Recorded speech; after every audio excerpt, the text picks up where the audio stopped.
Hello and welcome back to day 2 of the CyberPowerPC Overwatch Spring 5K Invitational. We're watching some of the very best NA teams dish it out over the next, 5, 6, 7 or 8 hours. We've got some hell of a good games ahead of us. My name is Bren. I'm joined here by Sideshow. He berated me earlier before we went live about calling him Sideshow Gaming, so he's just Sideshow now, No need for the suffix, is there? There's no need for it. I only add that when I need to reserve an alias for some website. I don't need to reserve an alias with you, do I? Have you got? I tell you, it's someone hard on the getting a name side. Bren as well. I relate to that, to be honest. Well, there we go. The games that we saw yesterday, we ran through all of the quarterfinals. This is, of course, a single elimination tournament with, as Bren said, some of the best teams in North America. We saw some upsets as well, actually. Yep. I mean, we really only saw one major upset. I don't know whether you'd really call Rise Over FaZe an upset. A lot of people were saying that they were the stronger team overall, but certainly CLG over Immortals was not just one hell of a game, but a serious upset, I think. And CLG have definitely been a decent team. They're on their way up, it seems. They've got a style that fits them, but Immortals are one of the strongest teams in North America at the moment, and that game was a fantastic coming out ceremony for CLG. Yeah, absolutely. Honestly, I feel like I've aged about 10 years after watching that game because it was almost a reverse sweep for Immortals. They almost brought it all the way back, and CLG just in the end clinching it with the Temple of Anubis map in the end. So if you're not aware, the prize pool that these teams are going to be fighting for is, give or take, it is $5,000. It's not give or take, it is exactly $5,000. $2,500 for first place. So big money on the line for some of these teams, and they're going to be fighting tooth and nail to get ahead. But if you would like to be in the winnings, not for $5,000, not necessarily, but you can get some good stuff with the giveaways. I believe it is, overwatch.cyberpowerpc.civo.com/giveaways. And there you can enter for winning the i7 processor. We've learned from our mistakes the other day. We're not going to try and read out the name of the processor anymore. I believe they've got some solid state drives there as well and some other goodies. But what's the other predictions thing that we're doing, Josh?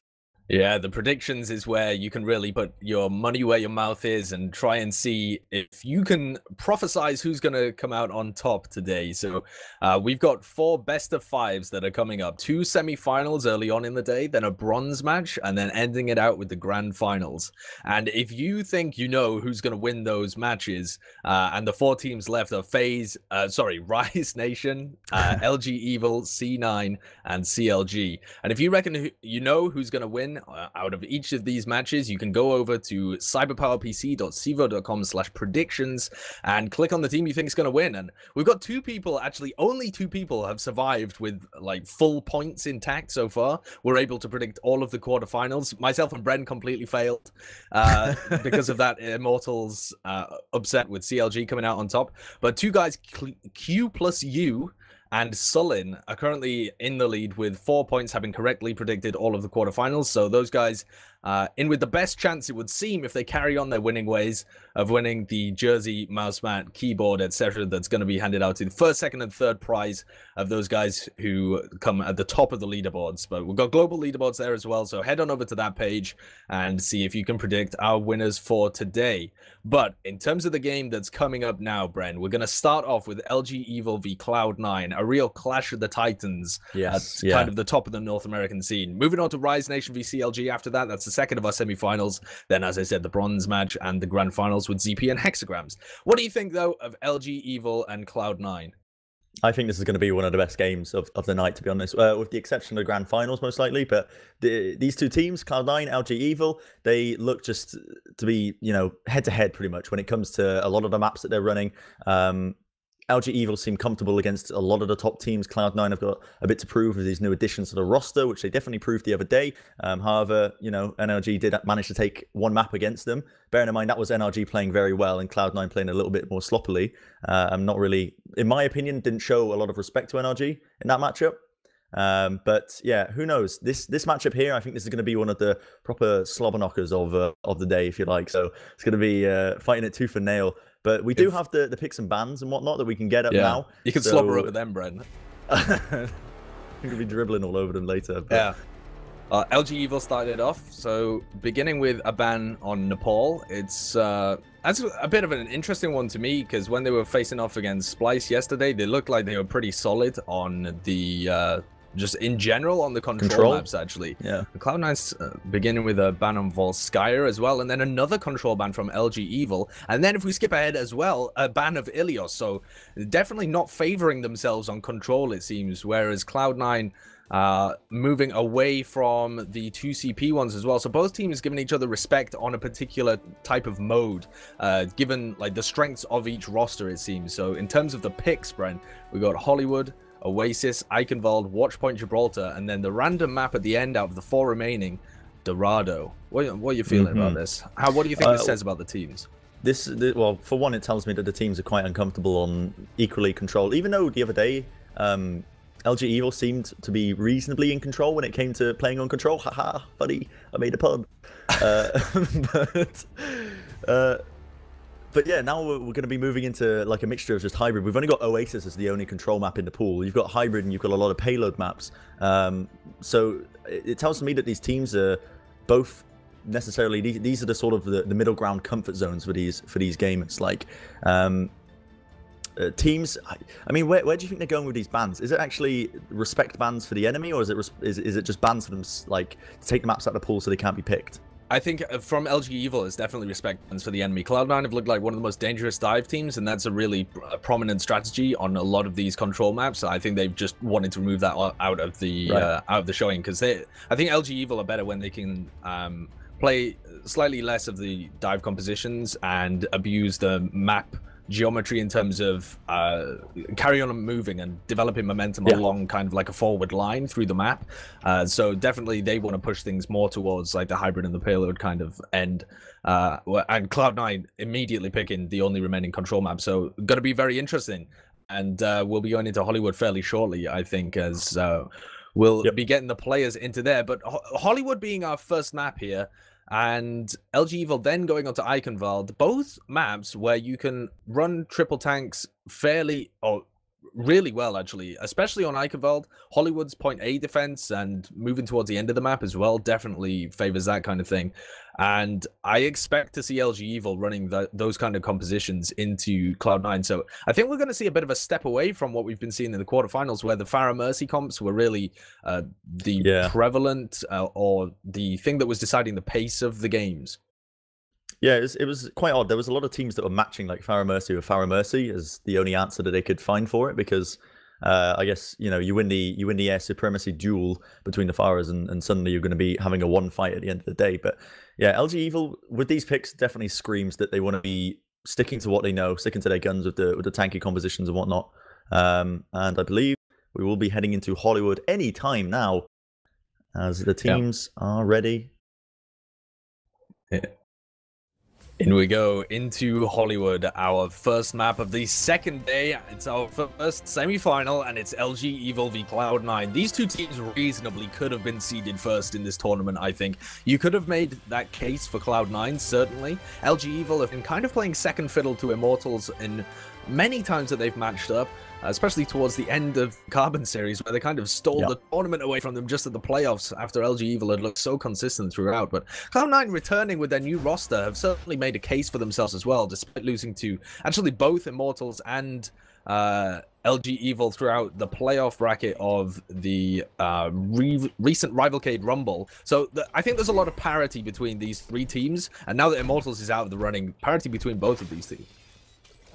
Yeah, there's going to be a lot of like sort of head-to-head when it comes to these maps, and I think the hybrid, these sort of hybrid maps where we're going into Hollywood and Eichenwald are definitely one that can favor multiple compositions, because you're constantly changing the entire map environment, aren't you? The further you go into it, some sections are going to be favoring the dive, and certain sections are going to be favoring the tanks. So assuming that Cloud9 get off, I mean, look at this defense right now. What they're going for is very much dive-esque. They're switching up players in the last minute. I think Selly going to the Soldier 76. So yeah, he just spammed some Zarya. He just spammed some Zarya projectiles at the front door and then ran all the way back to spawn and switched over to Soldier 76. So I don't know if he's trying to play some mind games with them and seeing if he can, you know, run in the triple tank, but they're going to be running it on offense. Absolutely, and it can definitely work in this one section of Hollywood. I think if you get the rotations round, play around the hook cooldowns especially. You're going to be in for the money, really. And look at that, immediately. It's going to be LG Evil just rotating all the way around. Up into this upper area, playing around the shield cooldowns. They've got a D.Va defense matrix as well to brute force their way through. There's the speed boost, and look at that, not wasting any time. Already taking the fight straight into the thick of it. And Cloud9 have immediately rotated onto the point. They do not want to try and take that fight into the close quarters. Very risky against the tanky composition. Zephyr collects the first kill onto Jake. Oh, that's an immediate frag. Crucial. That is so crucial, because that's a major damage source coming out of LG Evil, and he's completely removed that. Apart from Train hitting some crazy hooks, they'll also be able to stop Jake connecting with the rest of their team because of the positioning that LG Evil have got on top of Cafe. So it'll be interesting to see whether anyone pokes towards there. Certainly Zephyr to stop him reconnecting. It's going to be really tough for him. He needs to try and get back into the fight, but right now, Cloud9's positioning is super relaxed and passive. It's all over the place. They're finding a pick here and there. In fact, it's going to be Jake with the Helix Rocket that clicks it onto Selly. Gods did bring down Rob420, though, the Ana player, and a great Bio Grenade is going to connect onto all three members of LG Evil as they're trying to back all the way out. Super still going to start contesting the point for now, but he's getting ran down by Surefour. Gets slept up. And now LG Evil looking to recontest. They have the men, definitely got the manpower for it. They've got the heals and abilities for it. Avast has a sound barrier. I doubt he's going to want to use it now with the point is surely won in the final moments. They've already got 2 ticks and there is no signs of contention whatsoever from Cloud9. So they'll be happy with that. And they've got ultimates to use as well for this next push. Yeah, I think they definitely missed a trick by not forcing Jake from reconnecting with the rest of his team. Because he came back in, picks off Rolf, and then immediately they find the kill onto Gods, who doesn't have the healing behind him. And then they find the trade onto Selly as well. So he completely opened that up for the rest of them to push outside the Cafe, take control on the point, and then Train got a couple of picks. And as you say, now the ultimates really come into play. Because a nanovisor possible here from Cloud9, with Selly in decent position on top of these overlays. But Gods is going to engage with the Primal Rage. And moving into the back. Self-destruct gets popped off into the back as well. Rob420 forces it. It's a double kill from Zephyr with the post bomb. That is massive. That is huge. He's brought them all down, but that was a lot of ultimates used by Cloud9 to get that defense, and there are still 5 ultimates across the board now for LG Evil to make this repush. So even though it seemed like, it was an excellent fight to take and Cloud9 did come out on top, they're going to be partially struggling quite a bit, I think, to take a superior fight here in this next engagement. I'm surprised that they committed the nanovisor to that as well, because they'd already got the self-destruct in and a really nice entrance from Zephyr, and the nanovisor got absolutely nothing, and now 6 ults but plays 0. Yeah, really questionable stuff. It's going to take a lot of raw mechanical skill to try and come out on top if you're Cloud9 right now. Bio Grenade gets sent back out. That's brought a few members of LG Evil quite weak, but Train is going to be collecting the first kill. The Sound Barrier now committed as well on the side of both teams. We're trying to basically use their superior heals in this advantage. Train is finding a pick here and there as well, but LG Evil happy to just slam this car all the way home. Train is hitting up the hooks. He's not letting anyone get close to any of his teammates, just hooking them in. Surefour tries to contest the point a little bit there, just stalling it out for as long as they can, and they are going to reset with the rest of their team. They may be able to get one last defense on this, but with the way LG Evil are playing so aggressive right now, just looking for the spawn camp kills, it's going to be really tough for Cloud9 to contest. Yeah, they've got a couple of delayed deaths towards the end, and I think Gods might try and attack this one just from the right-hand side from his perspective. Gets his leap, gonna contest. Oh, Surefour immediately just knocked straight back inside there onto the D.Va as a nano Rhine is right in his face. Train pops out the whole hog as well, and this is another devastating loss for Cloud9 as LG Evil just keep the limousine rolling. They're into the warehouse portion of this map with a huge amount of time remaining. Honestly, that wasn't too bad because they're going to get these 2 kills here on the late spawners, or the first spawners actually, because they were the first ones to die in that last engagement, but they forced out a lot of ultimates from Cloud9 there, from LG Evil I should say. Rob420 ended up using a nano boost onto Super. Super still got his Earth Shatter hold on, and Train was forced to use the whole hog as well to basically disengage. That's only 2 ults point. Though, and they're now going to have their tactical visor. They didn't sacrifice anything for it though. That's the thing. It was a good efficiency play. I do agree that they could have potentially gotten more out of it if they forced that Super's Earth Shatter, but I mean 2 ults is better than nothing at the end of the day. And now they're going to be looking to engage even further forward in. They'll be popping off ultimates here and there. Self-destruct comes out from the side of LG Evil. Surefour as well, actually going to be collecting that kill onto Train, and it will be Cloud9 actually winning this fight up pretty handedly. Ball is still in the back lines. I think he actually just killed Zephyr as a baby D.Va. But he gets slipped up. This is the worst case scenario right now for a D.Va. Adam wants to claim that kill. A couple of headshots with his Sonic Amplifier will find the kill. And now we've got a I mean, it's always pretty interesting to me seeing Cloud9's flexibility and the fact that they brought in an off-tank player, and Surefour still seems to be picking up a couple of these. So I'm not really sure what's going on within their team in terms of which heroes everybody's comfortable on and why they go for certain players on certain heroes. But they're all so flexible that they're certainly making it work so far. But they need to be getting this dive happening a little more. Pressure on Avast and Rob 420 hasn't been really there too much. Selly's coming in now, though. Tactical Visor and a Nano Boost, but Volt's right up in his face. And this D.Va, I mean, it's reminiscent of the D.Va meta, and it's going to shut him down completely. Bit of a questionable self-destruct there by Vol. He just popped it off because his mech was about to be destroyed. Going to get refreshed, and he's going to be back into this fight. But Cloud9 still trying to take the fight. Rolf is really far forward there. Ends up getting picked off almost immediately. Nano is going to be used. Super actually whiffs his Earth Shatter as well in the midst of it. Going to be using that Nano Visor on Jake from LG Evil's side. They pick up 2 kills apiece. Adam and Surefour going to be falling here. And actually, this is brilliant for LG Evil. Train still has his whole hog. He's going to be coming into the fight quite late, and he will be ample enough damage and movement just to push them straight off the back of it. And LG Evil, they get a reasonable time, actually. 2 minutes on the clock is definitely not, That's a very good not time to be scoffed at. Yeah, and I think for Cloud9, in terms of the composition that they were running, they're such a flexible team that I really would have liked to see them go for the triple DPS rather than the D.Va Winston comp. Because when you're running into a triple tank and you're playing dive, you're trying to maximize the damage output that you have to be able to pick off what would normally be thought of as tanky targets. So putting a lot of pressure on the Reinhardt if he extends beyond the range that he can be healed up and protected by the rest of his team. You want to try and demech the D.Vas as quickly as you can, apply pressure to the back line. These kind of things could have been possible for them, but they didn't look like they quite had the aggression with their engages, and the raw damage output seemed to be lacking from them. When you see teams playing the triple DPS, that seems to play slightly better into the triple tank. You really have to get a huge amount of hooks and play very safe with your frontline tanks to be able to avoid just kind of feeding yourself in. So that's definitely somewhere that Cloud9 could have gone, but they stuck with this D.Va Winston dive comp throughout with their double hit scan Tracer Soldier 76 DPS players as well. And now they're in a bit of a pickle because as soon as they gave away the first point and gave themselves an ultimate disadvantage, they rolled themselves forward, and that was a pretty quick time from LG Evil.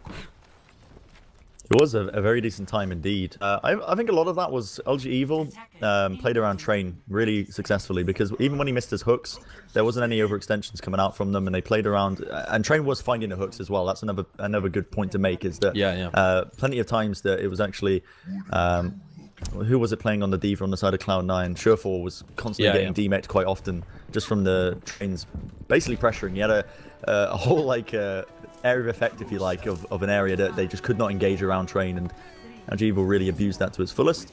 But now, as we mentioned, triple tank once again by LG Evil on the defense. No surprises there, and it's going to be Surefour. He was on the Hanzo, just going to be checking with the Sonic Arrow to see if there was any hiders, any stragglers in the building. There is not, and he switches back to the D.Va role now, and it is going to be again another mobile composition, running that 2-2-2 dive style with the Winston and the D.Va for Cloud9. Trying to find openings. Right now, the high ground is just not being contested whatsoever. LG Evil are giving them a lot of space, to be honest. Gods immediately leaps into the back lines, onto the balcony. Point's going to start to get played. Jake manages to collect a kill onto Zephyr. Very impressive stuff. That's going to be bringing down one of the DPS players, and that has actually thrown a wrench into the inner workings, I think, of Cloud9 as they immediately call to disengage. Gods leaps back off to the balcony, and they really need to wait for Zephyr to get back into the fight here. They're trying to poke against the composition that has a Reinhardt, a Soldier 76, and the Roadhog. That isn't going to work. They have to play aggressive with the composition that they have, but Gods is using his leap to be able to get up into top cafe. So then he has to wait for his leap to get back up, and it's kind of just telegraphing exactly when they want to engage. They're trying to slowly take position now, and to be fair, they're playing the geometry of it fairly well. They're not taking too much damage, and Surefour is using his defense matrix to block off a lot of the spam, but they're feeding ultimates here, and once the ultimates start to get up, the LG Evil comp's got better ones. Nano Boost going to be used onto Vol here for LG Evil. They move forward. Rolf does collect the kill onto Jake. That's beautiful from the Zenyatta. But Train is definitely on point with his hooks as he finds Zephyr in the midst of it. Vol was pretty much getting ignored that entire time. Now the Tranquility comes out from Rolf. He's going to be trying to keep the rest of Cloud9 alive as they're taking this engagement. Surefour going to be getting the D-Mech out onto Vol. Moving even further forward. It's already almost 2 ticks now onto the point. Sound barrier committed as well by LG Evil. They really want to be trying to win this fight now. The self-destruct by Surefour not going to be connecting onto too much. Still being contested. A very long, drawn-out fight so far. LG Evil looking to be slowly but surely actually going to be winning this one. And look at that. Immediately the call by Cloud9. Disengage. We've lost, I believe it was Rolf at the start of that fight. there was no way we could really continue to take that one. Yeah, it looked like it was starting to go reasonably well for them, but they're just using their ultimates as soon as they get them over on the side of LG Evil and keep the fight really even across the board.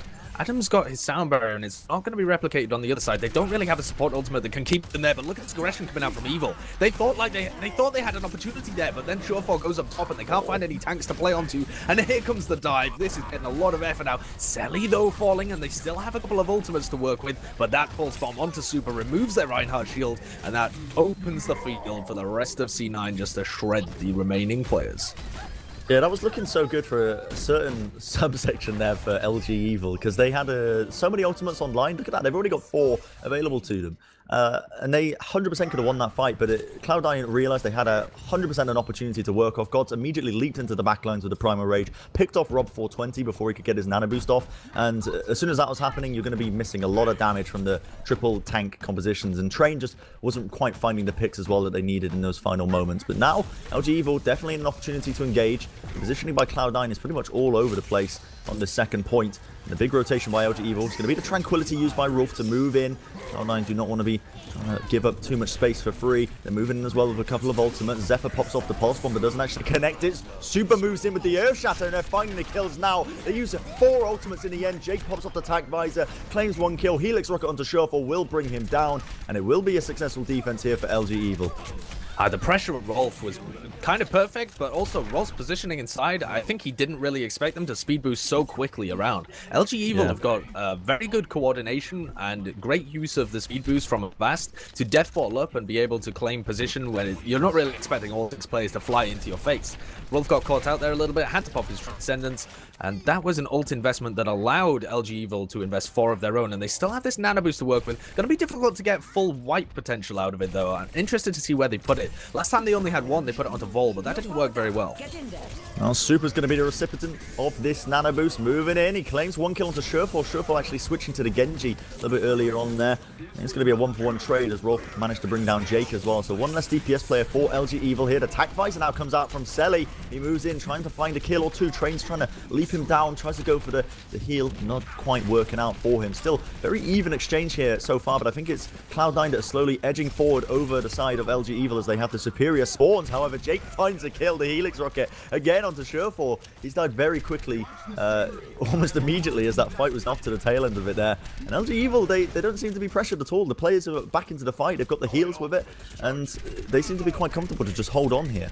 Now they're onto the triple DPS, though, and this is where you can apply a lot of pressure over to Super and force Vol to peel for him, and then you open up the backlines a little bit. Here comes another nano boost, again from Rob 420. He's getting these so quickly just by healing up the rest of his team. Onto Vol, the damage output really not quite there, but they get the pick onto Adam anyway. Train with another hook. Manages to get Gods. He feeds ultimate to everybody. That's to be fair, that wasn't too bad, because at the start of that fight, Gods tried to initiate with the Primal Rage onto Jake and Train in the back, and he did split them up from LG Evil, so I can understand why he was there. It wasn't too much of a feed. It was a good play from him, absolutely. I mean, there's a lot of pressure on him as that solo tank as well, but they're not being able to split individual players away from the entire death ball. Train's actually playing at the back and could definitely be an individual person that they can get onto, but the synergy hasn't been there from their dive so far in C9. Surefall has his Dragon Blade and he's waiting for an opportunity, but he knows as soon as he goes in, Train is going to get the hook onto him. Moving in, Tac Visor gets popped off by Selly. Now the Dragon Blade moves in. Pulse Bomb as well committed, but it's going to be the actually LG Evil side that are coming out on top with these kills. Vol gets demexed, but at the end of the day, you've already lost 2 players on the side of Cloud9, and you've committed 2 high damage dealing ultimates as well to try and win that fight, and it just has not worked out for them whatsoever. They just can't seem to crack this triple DPS when really, on paper, in theory, this triple DPS should be really just having an excellent time in this section of Hollywood. But you definitely need the cohesion and be able to pressure them into a position where they're giving up a certain player that was a target. There it was Train. He committed the Pulse Bomb plus the Nano Blade, and he managed to use his whole hog and pick off the Genji immediately, so that was crazy. In comes the Transcendence now, though, and we're down into overtime. Soundbarrier popped from Avast as the rest of them try and hold on. Jake is so weak, getting pressured all over the place, but the Discord targets are not being taken down here. Gods and Adam have already fallen. Self-destruct. And Zephyr manages to recall out of it, but is going to get taken down. This is disastrous here for Cloud9 as they've been held completely in the Westworld stage of Hollywood. Yeah, really well played for LG Evil. They played that superbly. I can't fault them at all. It's a bit questionable from Cloud9 at times because like, you don't really particularly want to take a fight against the tank composition in like close quarters, and they kept doing it time and time again, because it's okay if you manage to get like a decent you know, a decent amount of burst damage onto like a support or a low HP target, but time and time again they just couldn't find the picks, and it felt like this entire game they were fighting with an ultimate disadvantage. I don't know why. It felt that way. Every time they tried to take a fight, they'd just be completely turned around by one ultimate against two. Yeah, definitely. LG Evil had great ultimate economy in the way that they were using them. I think they're a very well-practiced team with that particular composition as well. This is a team that really came to the forefront when they were playing their quad tank and triple tank compositions. They've struggled to adapt when they're playing like 5 or 2-2-2, but they've shown there that if you play your positioning well and you play in these more close quarters like areas of maps, then you can certainly make the triple tank work. And given that they've picked Eichenwald further down the road as well, that's definitely going to be another super strong pick for the tank compositions that they're bringing to the table. Now, the thing from Cloud9 though that I want to just suggest, obviously they only realized that it was going badly pretty late on into the fight. You know, they switched from this 2-2-2 dive over to the triple DPS, and at that point you have to test that, right, before you go and make wild changes to it. You have to have a fight where the ultimates are fairly equal, and you try and have a couple of picks and see whether it works. And at that point, once they had realized that the triple DPS wasn't really working, there was only really a minute and a half on the clock.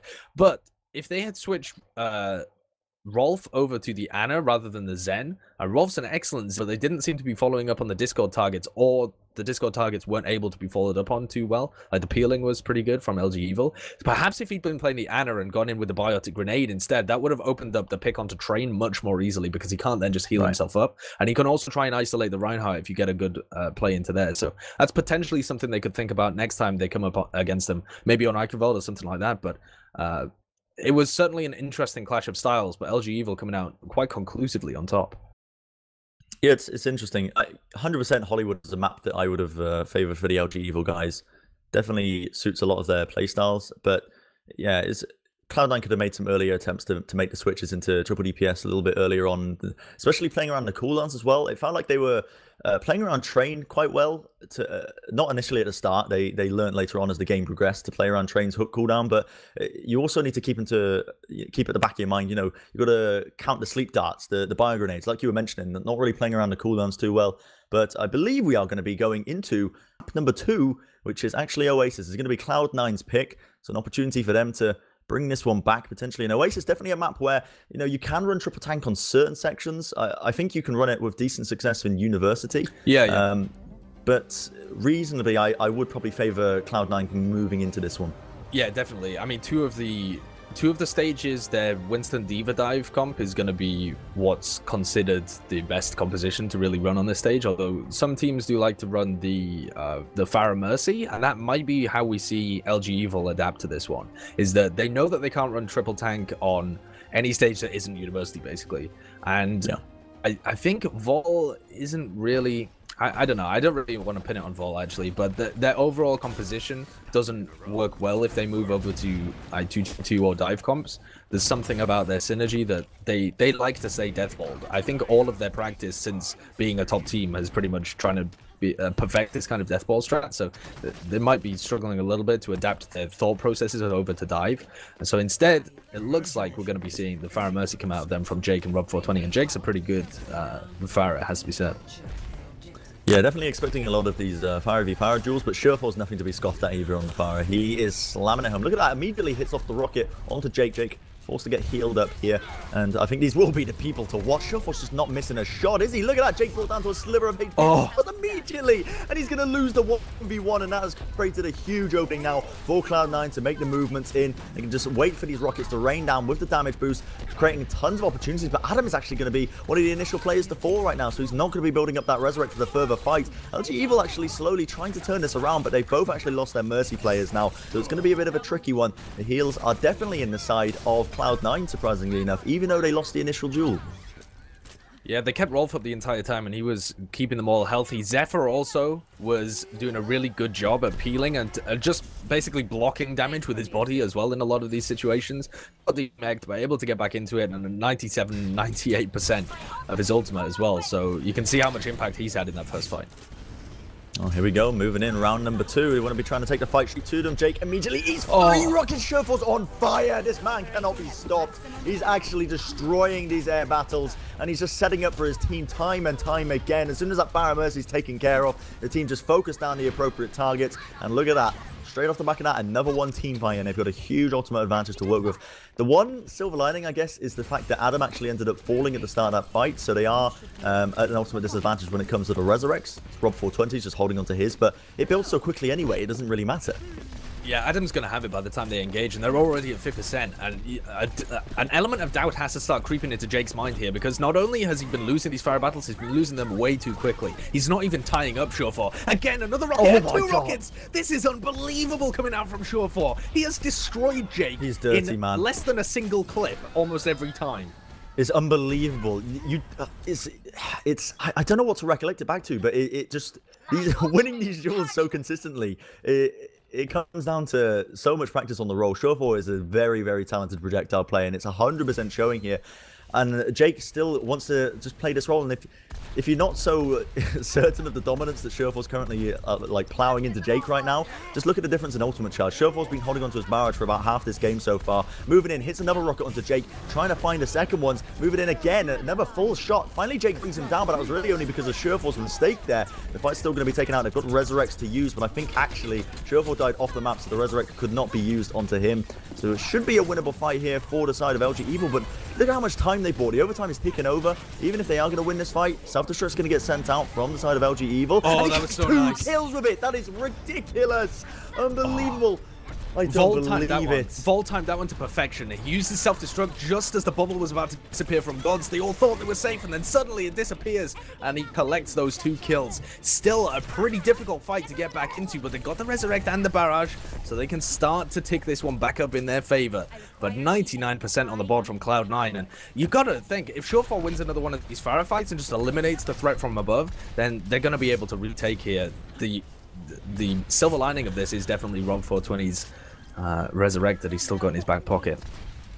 Yeah, Rob 420 needs to stay alive in this engagement. Surefour's going to be trying to focus down Jake. Another 2 rockets brings him down almost immediately. That's going to force out the Resurrect from Rob 420, but it's too little too late. I think they've already lost their own Mercy player. Jake's going to fall before popping off the barrage. The kills are flooding in for Cloud9 right now. The barrage is going to be popped off as well by Surefour. He is going to get taken down by Train on the Tracer roll, but ultimately this is 100% going to be one fight for Cloud9 as they are contesting it slowly but surely. Just trying to bring down those final few players, and it will be the cap for them with 99%. The overtime ticking down. LG Evil not really in a position whatsoever to try and contest this. Rob 420 is trying to move in, but he doesn't have a res to use.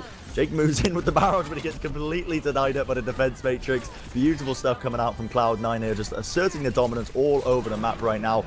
There's a final attempt here as we do see Super popping off the Primal Rage, but with such a huge ultimate advantage, Adam's still holding on to the Resurrect. Rolf just got his sound barrier. It's going to be popping up as well. This is a very tough fight for LG Evil to take, and I think it is eventually going to die off. They're going to lose the amount of fuel they've got, and it will be Cloud9 coming out on top as they're just losing all of these players. Final self-destruct comes out. Gods picking up these players, and there we have it. Finally, the overtime burns down to the final glimmers of hope, and it will be Cloud9 taking this first round. Surefour, what a machine, honestly. Unbelievable plays, and it's not just that he was winning them, but the fact normally when you have a fire v fire fight, you're fighting for so long in the air, just hitting a single rocket, then getting healed up by the Mercy, then maybe someone hits another, but then you get healed up by the Mercy, and the fight resets so often that you're essentially just tying each other up. And then it's just a 4v4 fight on the floor to decide who eventually wins, or somebody can help with the firefight eventually. But there, Surefour was just dominating. And this composition that we were seeing a lot yesterday from the North American teams, where they've got the Fire Mercy and then the Tracer on the floor with the D.Va Winston, is super strong for Cloud9. It really fit their comfort hero as well. And we're going to see the immediate adaptation as we move it over to Control Center. Another map where this composition is really strong, but LG Evil going for the triple hit scan to try and counter it. Triple hit scan coming out to play. Jake on the Soldier 76, Vol on the McCree, and we've even got Train on the Tracer, which he was playing before. It's going to be tough, though. It's a tough ass. Surefour, all he's got to do is really play these line of sight angles, spamming the double damage rockets. God's going to be moving in as well. Trying to initiate for his team into the back lines. It's going to be a 1-for-1 trade as both the Winstons do end up falling. Vol also collects a kill, so currently it is going to be LG Evil in the driving seat. Just trying to play these angles perfectly, but it's very tough when you don't have this mobility LG Evo, though, looking like they are in a position to retake this first one. But the trouble is, this point's so big, it's still being contested up here by Selly. Selly finally going to be falling, so Cloud9 not going to be the winners in that engagement. It will be LG Evo finally striking back with the first capture on this, at least, section. I haven't actually seen any team use this triple hit scan where you've only got the single tank as well. I haven't seen even Vol play a hit scan in ages that I can remember, so this is going to be interesting. They've won the first fight, but the composition in general seems incredibly susceptible just to Gods and Zephyr going ham towards them and just baiting out Shofor and Adam. Like, don't put them in any sight lines and just try and get the kills on Vol and Jake, but we'll see how it ends up running out. They're going to certainly try to do it. Bren pops off the pulse bomb, doesn't actually connect. It's going to be Vol with a quick and dirty little headshot there onto Selly. Entries that one for his team, brings down one of the players. Now it's a 5v6 fight. Resurrect is available for Adam. He's going to be utilizing that one to bring them up back to 6 players. As they continue to take the fight further on, but it looks like Cloud9 are turning it around. As we mentioned, very susceptible to the Gods leap in. These rockets from Sherfall as well, finding so many targets. The damage is definitely being laid. And there we have it. That will be, as the point contested into the final moments, a recontestion there by Cloud9. Turning out to a very successful recontestion indeed. And this is going to be difficult for them to try and get back into this fight as well, because Vol and Jake are so susceptible to being dived. Same with Rob as well, actually. So as soon as they poke themselves into a choke point and try and get onto Shofor and Adam, you've got to imagine that Gods and Zephyr are going to punish that pretty hard. And they're playing into ultimates now, including Adam's Resurrect, which should be up sometime during this fight, currently at 80%. I think it's the Transcendence you need to be worried about if you're on Cloud9's side right now, because that's pretty much the antidote to the susceptibility of burst damage. But Shofor across the map, damage boosted rockets finds Train. Very susceptible to that when you are playing the Tracer. Rob 420 pops off the Transcendence in the backlines, but this fight is currently taking place in 2 different sections. Gods now wants to return with his own Primal Rage, and they are definitely finding the kills. Remember, there's going to be no Resurrect available for LG Evo to try and reset this fight, so the remaining players are just going to jump off the edge and get quick to respawning back together so they can retake a fight as 6 men. And then they use the Transcendence in the middle of that one, and both teams use the Primal Rage. So it was kind of an even trade. You know, both teams used the support ult and they used the Primal Rage, but they didn't get their hitscan players in a position. And really, the LG Evo composition requires them to be hitting like really good shots and just find the kills from Vol and Jake to be able to carry this one. They have got a support ult on both sides, and they've got this tactical visor. So Jake needs to be working magic as Vol also pops off his Deadeye, but that self-destruct means he has to bail out of there immediately. Yeah, really well played there by Cloud9, utilizing the self-destruct just to disengage from that one Deadeye. Going to be popping off a few ultimates as well. LG Evo using the sound barrier to just stay alive a little bit longer here. Going to be Zephyr just getting demeched in the end. And LG Evo look like they are turning this around. Vol is actually popping off for days. Here's a headshot onto Selly, but that is going to commit the Resurrect now. And they are going to bring them up into a 5v6 fight. And they are finding a kill here and there, but is it going to still be doable here? LG Evo 100% finding the frags. Jake ends up committing the tactical visor to win this fight. In the overtime, he will actually manage to get the recap. But a lot of ultimates expelled there for just that one sort of kill. But one thing I don't quite understand is why LG Evo keep trying to contest from the one side of the point. Why are they not trying to contest this jump pad? I feel like one good flashbang combo with a speed boost on top of it would be enough to bring down one of the DPS players or something. Yeah, possibly. I think they're starting to make their way over there, actually. At the moment, Jake looked like he was threatening towards the jump pad.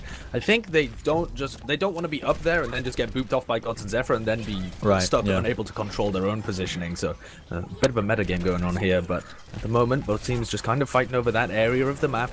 Gods is engaged, Primal Rage popped out of superheroes. Jake picks up the first kill onto Selly as well. They've still got all of these hit scan players able to pop off, 95% for them as well, so this is going to be a fight in overtime. Adam actually switched to the Ana in the final moments of this fight now, off of the Mercy. We Rob 420 using that Transcendent to find a few fights as well. Train using the Pulse Bomb to bring down Rob. Jake with the Helix Rockets. Gods has fallen. Cloud9, only 2 players remaining. We'll be finding a swift defeat here on this second section.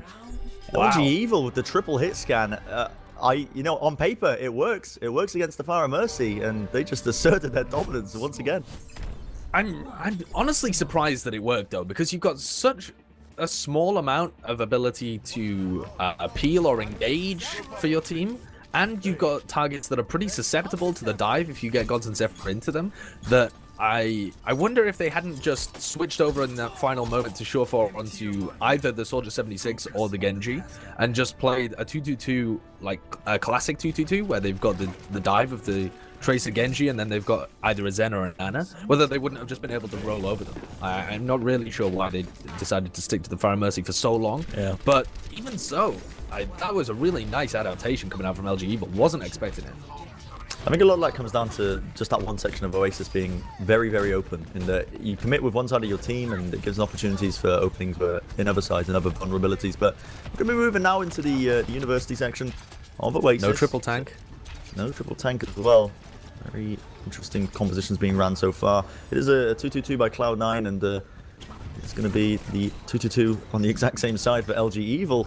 Trying to match each other right now, but very passive plays. Neither side looking to engage just yet, just waiting it out. Now we're going to see Gods just moving into the back lines, and he might actually be able to find a kill, but no, Jake is going to sprint away, but Shuffle with the burst damage does bring down Super. That's a good entry for them. It's going to mean that one of the tanks down for LG Evil. They're going to have a troubling time trying to find the rest of these kills, and Shuffle is actually playing incredibly well. Just in this first engagement, he's already on about 60% for his ultimate.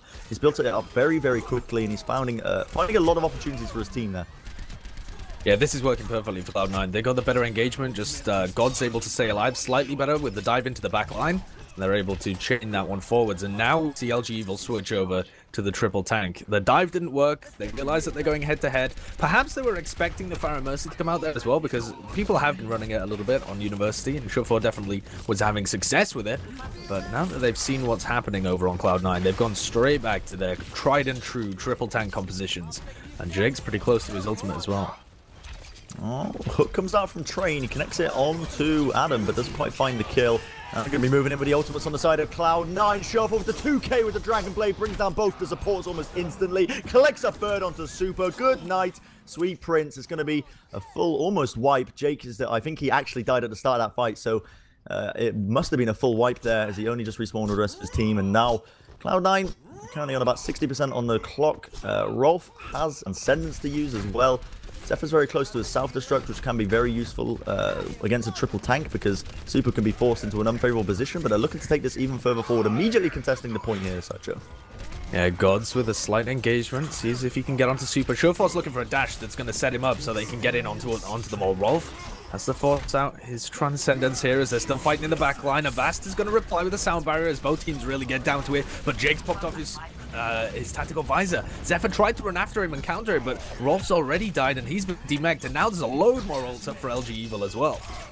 Smart play by Gods there. He leapt down to the health pack, and his Primal Rage actually reset the cooldown of his leap, so he gets back into the fight, but it is going to be LG Evil just taking all of these picks. Train now using his whole hog to try and force out the fight even further and just finally get this point, but if Cloud9 managed to get the overtime ticked over, 1 more % will do it. I think it's a pretty good fight for them to take. LG Evil only just about to contest this now and get the recap for the first time on this section. Bearing in mind, LG Evil, they've got a few ults to use. They've got the, of course, the Earth Shatter on Super, Rob 420 with the Nano Boost, but who you can use the Nano Boost on? Who's a good target here? I mean, I really don't think Diva's a good Nano Boost target, and Jake is nowhere near to his tactical visor either. I think he might. This is one of the situations where you might have to use it on Vol and just get Vol to chase down Gods when he engages and see if you can get in onto him. But he might he might have to just try and counter Selly when it comes in. The ultimates are just so strong on Cloud9. In comes the self-destruct over the top, forces them to back off. The Earth Shatter doesn't quite catch anybody on Super, and they're already falling. This Dragon Blade finding its mark as Avast falls. Jake with the Nano Boost couldn't find anything as well. And this is Cloud9 retaking the point, surely to go up 2-1 in the series. They get the final little stragglers down. Overtime ticks. Avast making a final effort towards the point, but he's one lone Lucio. What more can he do? And 2-1 for Cloud9. Yeah, that was going to be super hard for LG Evil to try and come back off. Even if they did have the Earth Shatter and the Nano Boost, like, they didn't have a good Nano Boost target. The Earth Shatter from, who was a Super, ended up just beefing completely. It was a bit questionable, actually. I watched it from my perspective, and I thought it would have caught onto Selly, but Selly actually just sprinted straight past his shield, and it didn't connect onto anyone. So yeah, great fight by Cloud9 there, utilizing everything they had at their disposal for one last burst. And now we're back to the section where we actually saw Cloud9 with a very dominant performance. It's mainly Surefour on the Pharah. They are, on the side of LG Evil, looking, at least prematurely, to be matching them head-to-head again with these aerial battles. Would you agree with this? Is this a bit so questionable? Risky. It's so risky, but at the same time, you can't run this triple hit scan that they use to counter it on the other stage, because you just don't have the positioning for it. You've got much tighter choke points, and you don't have the same sight lines available at all. So Jake's really got to dodge and try and keep Surefour engaged for as long as he possibly can. Oh, they are going to collect the first kill onto Train and South. Still trying to find these kills again. Putting in a lot of damage. And this time Sureforce actually seems to be not focusing on Jake too much, but just really laying down the ground support for his team. These damage boosters, rockets, really do just lay down mayhem on below, and they're already finding the picks 100%. And now, once they've cleared down the ground targets, they can just focus on the air, and it's going to be Rob420 falling and Jake suiciding with the rest of his team to get the respawns back with them. And off that initial engagement, Ali has built himself up a pulse bomb. Adam's very close to a resurrect just from that first engagement. These two of the fastest building ultimates in the game, so Cloud9 setting themselves up for victory pretty early on here. Surefor's just got the ability to go for whatever he wants, because Jake's aim so far has not made Surefor respect it. Like, he can just shoot these targets on the floor, or he can choose to target Jake, and he's not worried about being taken down. Yeah. So he can help the players on the ground if he absolutely needs to, and that's what he did in the first fight. For now, though, both Pharahs tying each other up in the air, and Train starts with the first kill onto Gods. Is that going to take Surefor's attention away? Perhaps he needs to help, but no, here comes Adam with the resurrect, keeping the rest of his players alive. And Rob420 was on 99%. And unable to get that one taken out in the perfect time. Yeah, absolutely. Just literally millisecond plays sometimes when it comes to Overwatch. If Rob420 stayed alive just a little bit longer, that would have been a full reset, 6-man res. Potentially LG Evil could have taken the fight once again, but they do have the res now for the next fight. Adam was forced to pop it off to try and win that one, so they are coming into this with an ultimate advantage, but they're up against a lot of opposition. We've got Rolf with almost a sound barrier. Gods has his Primal Rage, and Gods has been having a lot of impact with his Primal Rages these games, I will say that. Still, look at this. The initiation comes in by LG Evil. Vol collects the kill onto Rolf. That's pretty big, meaning no sound barrier for the remainder of this fight. Adam is about 30% away from his wreck. It's going to be the barrage popped off here by Sureforce. Seeing if he can find the kills, and now finding the resurrect comes out from LG Evil, but Selly is definitely on point. Picks up a 2k onto a Vast. He just kills him over and over again as he got resurrected. Now, still popping off these ultimates, but Cloud9 looking like they are currently in control of the game. They've only lost a single player. It's had them with a few percentages off the resurrect, but they are just winning the fight regardless. Self-destruct now popped off once again by Zephyr. They're going to be happy with that one as he collects the kill onto Jake in the final moments. With 95% on, this might just be curtains for LG Evil. I don't think they've got anyone to contest it whatsoever, so Cloud9 winning that one very handedly on their map pick. Yeah, absolutely. You got to say, the RNG gods were not smiling kindly on LG Evil, though. It could have gone over to the other stage where they'd shown this triple hit scan counter to the Pharah Mercy, for sure, but they went back to Garden, and by far and away, that was where Cloud9, and particularly Sureforce, were sitting here, looked their best, just slamming rockets into his opponent. And Gods, I've got to say, got to give him credit. He's been playing very well, particularly on this control point map. I feel like he really wasn't having the same impact on Hollywood, but that was because of the geometry of the map. I think the way that LG Evil were playing with their clever positioning, where they're not really playing from inside a building and only taking the fight really once they come knocking on the door. You can't Winston jump through a door and try and distract people or get into their backline or anything. LG Evil playing so well in terms of their positioning on that map, but forced more out into the open on Oasis and punished for it as a result. Yeah, I'm actually super impressed with Gods. His performance, as you mentioned, on Hollywood can't really be based on him. It's more or less the map design. Not really favorable for Winston players, but he really was a paramount player for his team. Yeah, it wasn't just a Sureforce show at the end of the day. It was Gods supporting him. Primal Rages were pretty much on point the entire time, splitting up team members. It felt like, yeah, Cloud9 definitely.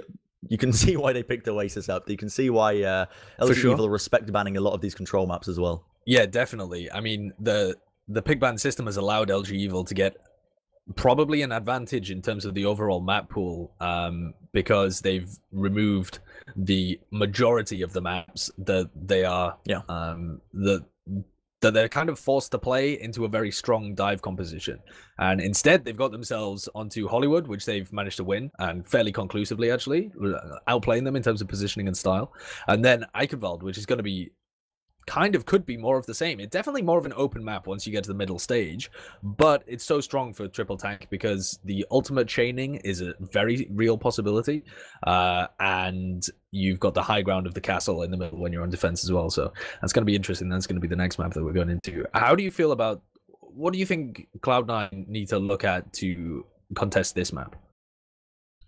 Well, I mean, they could stick with the Pharah Mercy 100%, I think, because it's actually quite strong on I think the first 2 sections, to be honest, of IQ Vault. Yeah. You can assault from multiple angles when you're pushing the first point, and then once you do finally actually get that, you can contest the high ground very well with a concussion blast. You can knock some of these targets down. And against triple DPS, or triple tank, I should say, if you've got nothing to really deal with the the Pharah, it looks like they are going to be going for basically Jicon Soldier 76 and Vol on the Diva, just prematurely basically looking at the early picks that they're doing. So it looks like they will have enough to deal with it if Surefour does choose to go for the Pharah. But no, from the premature picks, it looks like Surefour might be edging more towards the Genji on defense. So triple DPS. Running this triple DPS, yeah. It's an interesting one. I mean, this patch in particular, there's so much parity across these compositions. You can essentially run almost any viable composition that you want. I'm using the word viable there, but I think you know what I mean. It's the composition. Yeah. I don't mean no healer comps or something like that, but you can run any of the major compositions, and depending on how you play around them, it will be viable in this particular patch, this meta. So it comes down to kind of playing the map and also playing your opponent and playing to your strengths. And so far, when they were playing on Hollywood, they weren't really able to get the dive going too well. This is more of an open map, though, and now they're playing it on the defense, so they're going to wait for them to engage through the choke and then try and pick off individual targets. I think one of the keys is going to be demeching Vol very quickly. Absolutely, yeah. If they can bring him down prematurely, they will be in a bit of a troubling scenario still. Sweeper's going to be used here as LG Evil are making their way through the map. Through the choke point, pretty much uncontested. That's a great bio grenade from Rolf. That is actually huge. The amount of damage they put into them now. Rob420 is going to respond with his own. He's actually collecting the kills for LG Evil here. The dive was attempt here by the side of Cloud9, and they definitely had the opportunity to do so. But now that the bio grenades faded off, LG Evil in a very strong position to try and contest this even further. Vol moves forward, is going to get decked out of the way as Surefour swift strikes through him. But Super is now contesting the point, and they've got really nothing to try and show for this. Great sleep dart onto Adam is going to basically catch him napping in the end, bringing him down for his team. Again, the bio grenade going to be keeping them nice and chipper, but Cloud9 with the recontestation here, even with Train with that final frag at the end, it's not going to be good enough. Great, actually, recontestation by Cloud9 there. Yeah, definitely. I mean, our eyes lit up when we saw that biotic grenade, and so did Cloud9's. But they got baited in, and you do not want to be fighting LG Evil when they're running this triple tank comp inside a building. And you saw there that their positioning, they know exactly how they want to play this map. LG Evil are going from house to house. They flew straight from the house where they got the biotic grenade with the mini health pack all the way to the hunting lodge immediately, because they want to play inside buildings, inside tunnels, bait players in, see if they can get a hook. And again, the positioning. They're playing this outside of the open areas so that they know that if Cloud9 dive and try and take a fight, they've got the advantage. Zephyr, I think, was going for a pulse bomb play there, and that's the initiation for LG Evil. They move in with the nano visor. Jake with a Helix rocket collects 2 kills. Rolf and Selly going to be falling. Surefour tries to respond with his own nano blade, but he only collects Jake in the end, and it's going to be LG Evil with a much superior fragging capable position. Right now, they've already got all these kills just flooding in for them. Zephyr is about, he has a pulse bomb, but with this point just capping up so quickly, it's not going to be good enough. And LG Evil will get this first point. Look at this, Bren. What's Surefour playing? He's going for the Sombra play. This is super interesting. Now, I haven't seen teams play this too much on Iconval defense. It didn't look like it. Has he just run all the way back to spawn? The health packs, yeah, he's hacking health packs. He's got a large health pack inside the castle as well that he can work off. And the idea here is just to build up the EMP and deny a lot of health from LG Evil. And then you've got the EMP to engage with and completely destroy them, because they're a very ult-focused offense here. Yeah. I like it. There's a lot of targets to a hack on the right member of the team. There's basically what I'm trying to say is there's not a lot of wrong targets for a hack right now if you're running a Sombra against these players. Zephyr drops off the pulse bomb, package into Super's face, and does bring him down. Vol goes for the flashbang combo, but he doesn't actually find the kill. In fact, Surefour manages to get his way out of there, manages to translocate away. Still, the fight's going to be taken here. Drake with the Discord Orb on him, forced to back off for now, and LG Evil being forced into this little corridor here. Now they're going to be speed boosting round. I think Avast has actually been hacked up there as well. Meaning he can't actually pop off that sound barrier that he has, and they do realize they have the sound barrier now. Cloud9 have backed off prematurely. Surefour is about 70% almost to his EMP, and that will be built up quickly for this next engagement, I think. The issue here is that they weren't very confident diving even when they had all the damage on their side. Oh, the nano whole hawk coming out. Blasts gods away. I don't even know where he ended up there. Oh, hooks from Train coming in as well. But there's the MP. Wow, that's incredible by Adam. As well, Adam. Oh with my two God. of them just falling to the deep abyss. I don't even think Surefour needed to pop off the EMP there off the back of Adam's play right then. That was 2 environmental kills on big targets. Super did not have the opportunity to get off his Earth Shatter because he just fell to the deep, murky depths of Eichenwald. And my goodness, Cloud9, they've got ultimates to use here. Zephyr has a pulse bomb. If he manages to get that early on onto Vol or Rob420 or even Avast or Jake, they're going to be swimming and they're going to be laughing all the way to the bank when they're winning this next engagement. But here we go. Once again, LG Evil looking to take the fight up into this close quarters area. Rov actually picks up a kill onto Jake. That's huge. And that is the initiation call being made. Super's very weak. Just trying to collect that kill onto him. The bio grenade gets him up, but immediately going to be losing these players actually as they take the fight even further forward. Losing Jake that early on means it's probably going to be a lost fight. I mean, 9 times out of 10. And the castle area that LG Evil are trying to play from has huge amount of flanking routes, so it's not like they're actually well defended. Previously, when they've been playing inside houses, it's mostly because they know that Cloud9 can only approach from one direction, one doorway. But as soon as they're inside this castle, they're playing almost against 2 tracers, because Surefour at that point can play and flank and put damage into their backs like that. And so it becomes very difficult for them to get targets down, especially when Wolf's hitting shots like these with the orbs. That's the 2nd time he's deleted Jake from the map. Gods just did an incredible bubble to save him from the hook combo as well. He pops off the Transcendence. Vol ends up using the Deadeye, which is enough to burst them through. He gets another kill off the Surefour. They might be turning this around for them. Even after that superior play from Gods himself. The charge comes in. Gods is very low, just trying to beat down Super in the close quarters, but they're not quite finding the rest of these kills. Cart as well is not really getting pushed in or contested too much, but Vol is having a whale of a time just popping off all these shots, and LG Evil in a very solid position now to just push it all the way forward. I want to highlight that a hook onto Rolf, it was such a good play by Gods. It was perfect bubble placement to block the full damage shot. Yeah, that's like next level Winston stuff, isn't it? But here's the thing. Cloud9 there were taking a fight where they didn't even have the EMP. That was just a normal dive from them. So now they're going to get it in. Oh, Surefour hitting that EMP onto 3 of them. Train though, and Rob weren't caught in the middle of it. Avast and Super definitely have. So now time for the dive, and Super down into the river. The river Eichenwald, perhaps? Is it named after a river? Who knows? The river Eichenwald. Maybe. I mean, the castle's built on one, so who knows? But Zephyr in that previous engagement got off the pulse bomb with the sentry, popped it right onto Jake with the nano boost onto him. He popped off his own tac visor. 2-for-1 trade with one of the fastest building ultimates in the game. I think I'll take that any day of the week. And Cloud9 looking to be pretty strong right now. There's only 30 seconds remaining. Bearing in mind, LG Evil have a lot of ultimates to use. Oh, off the back of this next fight. What a boop! Super actually gets knocked off by Adam again. Adam is playing on point today. It's unreal. And LG Evil, they've got no choice but to play onto the enemy spawn points. Now that's going to be initiation. Moving in. Rolf again with the cross-the-map orbs. Kills Rob420. He's absolutely on a mad one. The supports of Cloud9 are on fire today. This is fantastic, showing across the board from Cloud9. Vol with the Deadeye, attempting to get it, but Gods drops that barrier, and there's going to be no hope here. Train goes somewhere in return just to see if he can get there as fast as possible, but there's going to be no chance. The overtime ticks down, and that was a great, well-thought-out defense from Cloud9 on LG Evil's map pick as well, no less.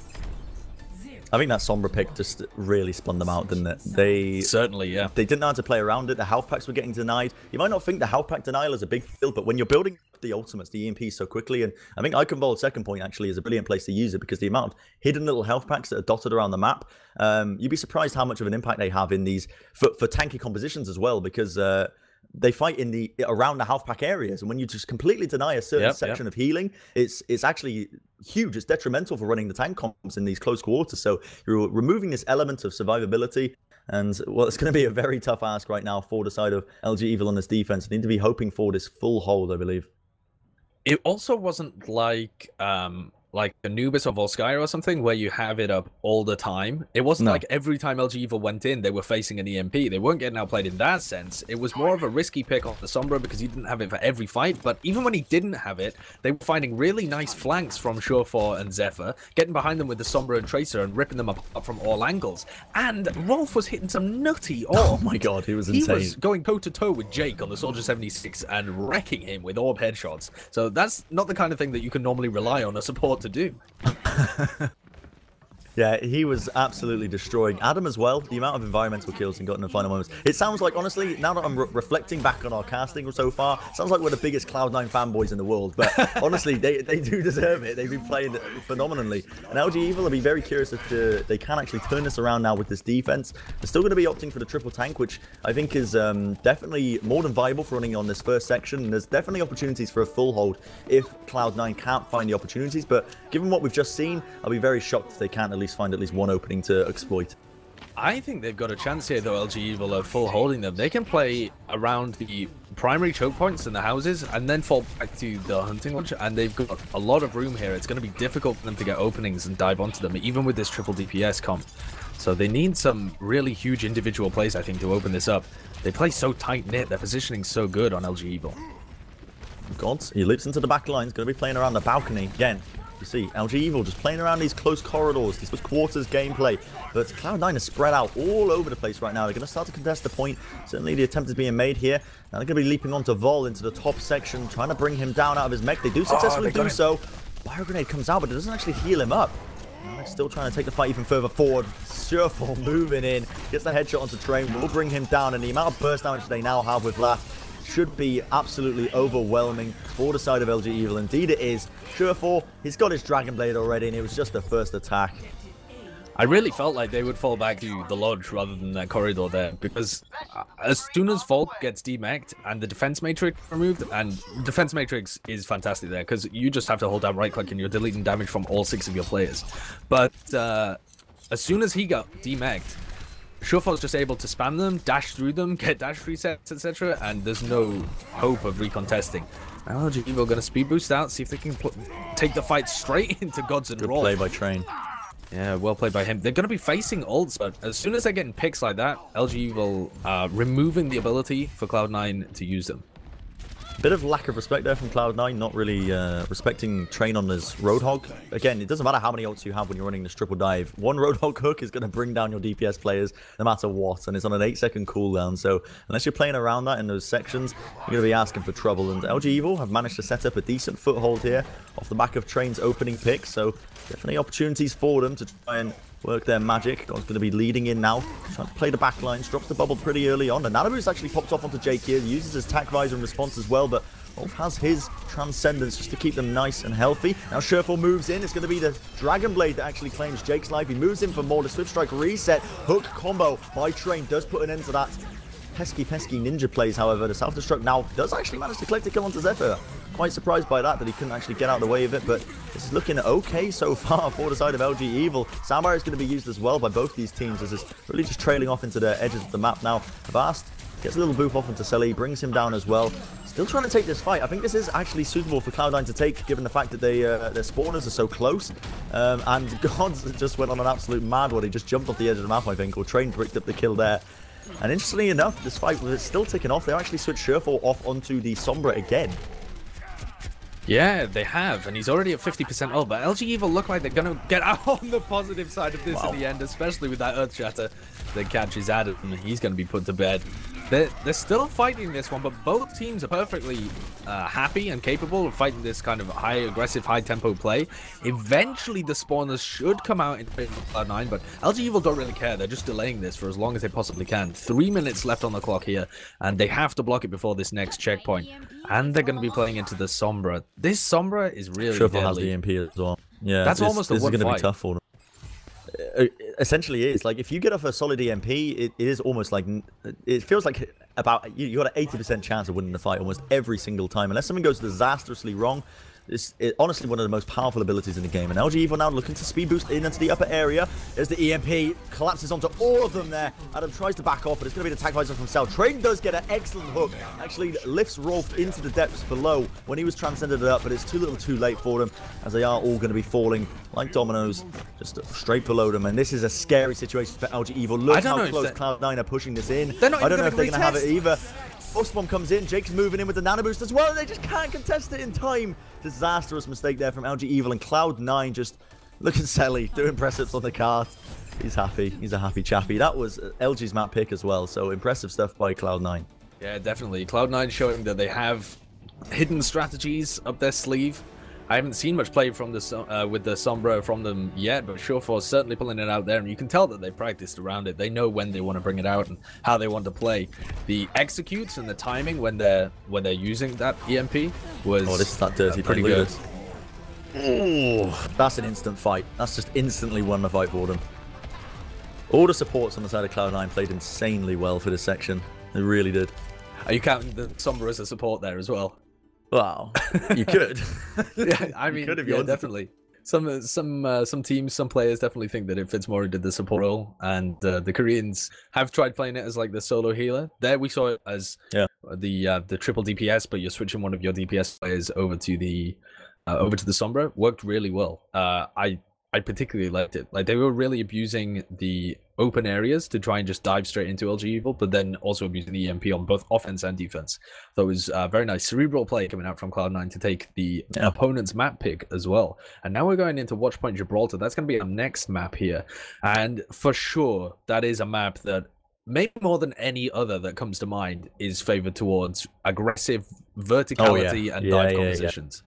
Yeah, Cloud9 are going to be having a field day in theory on this map, because now LG Evil are going to be forced out of their comfort zones, because you don't really want to be running tanky compositions on Gibraltar, just because then you've got no way to contest, the spaceship, no way to contest the high ground. There's so much high ground on every section that it's almost, suicide to just run a sort of tanky composition unless you're playing it exceptionally well. So Cloud9 are definitely going to be, I think, one of my pick at least to be winning this next engagement. It is their map pick as well. Not too much of a controversial call, but especially after the performances we've seen from them so far, they've been playing on point. And yesterday as well, LG Evil actually lost this map to Splice. That was the one map that they lost. Splice were playing a lot of that triple DPS, but also the 222 dive. Interestingly, Baby Bay was actually playing quite a bit of McCree in that, rather than the Soldier 76, although he did admittedly go onto the Soldier 76 in quite a number of situations as well. So that was interesting, but LG Evil looked like they were kind of lost on Watchpoint Gibraltar. They weren't able to chain together the ultimates that they liked. They got stalled in Hangar a lot. Sorry, no, they didn't. I'm thinking of a different game. They got absolutely completely shut out before the first checkpoint, actually. They got destroyed by the aggressive triple DPS dive composition. Yeah. And actually, when LG Evil were on defense themselves, although they're kind of a pretty aggressive team when they're on attack, they don't really seem to subscribe to the idea that a lot of other teams do, that you can play the defense super aggressively on maps like Gibraltar and get a lot of value out of that. So you see that from Rogue and Selfless and now a lot of teams where they'll really just play right from the beginning, try and deny you as much payload movement as they possibly can. LG Evil don't really do that. They tend to post up in server room a lot, and it makes their positioning a bit more exploitable, I think. Definitely some weaknesses there when you just play the same set sort of sections every time and time again. That's why Dive does have the amount of just flexibility that you can run it on almost all sections, because you can just I guess like mold and shape the map to your will just by diving on certain people. So it definitely has so many strengths to apply to Gibraltar, especially with the amount of high ground that you've got. We will be getting into the game fairly shortly. We are just waiting for one AFK player. I don't know who it is. I think they're having a bathroom break. We can wait. Why can't the players? What's going on there? I'm not waiting, Bren. That's my trick. You don't want to move that camera down. You don't want to see the amount of bottles he's got by his feet.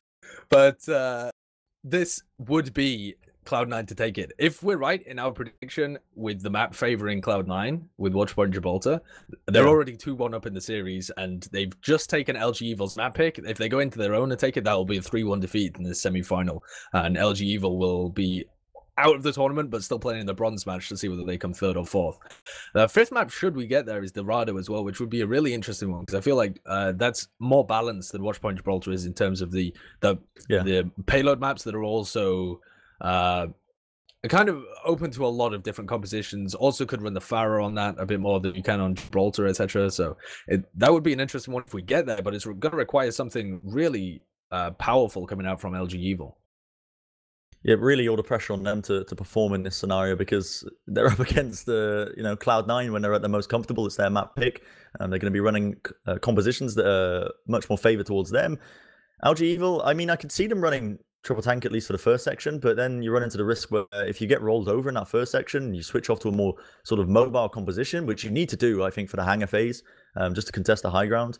You're going to be running into the issues where you're going to be basically leading into ultimate disadvantage just because you're making so many hero swaps.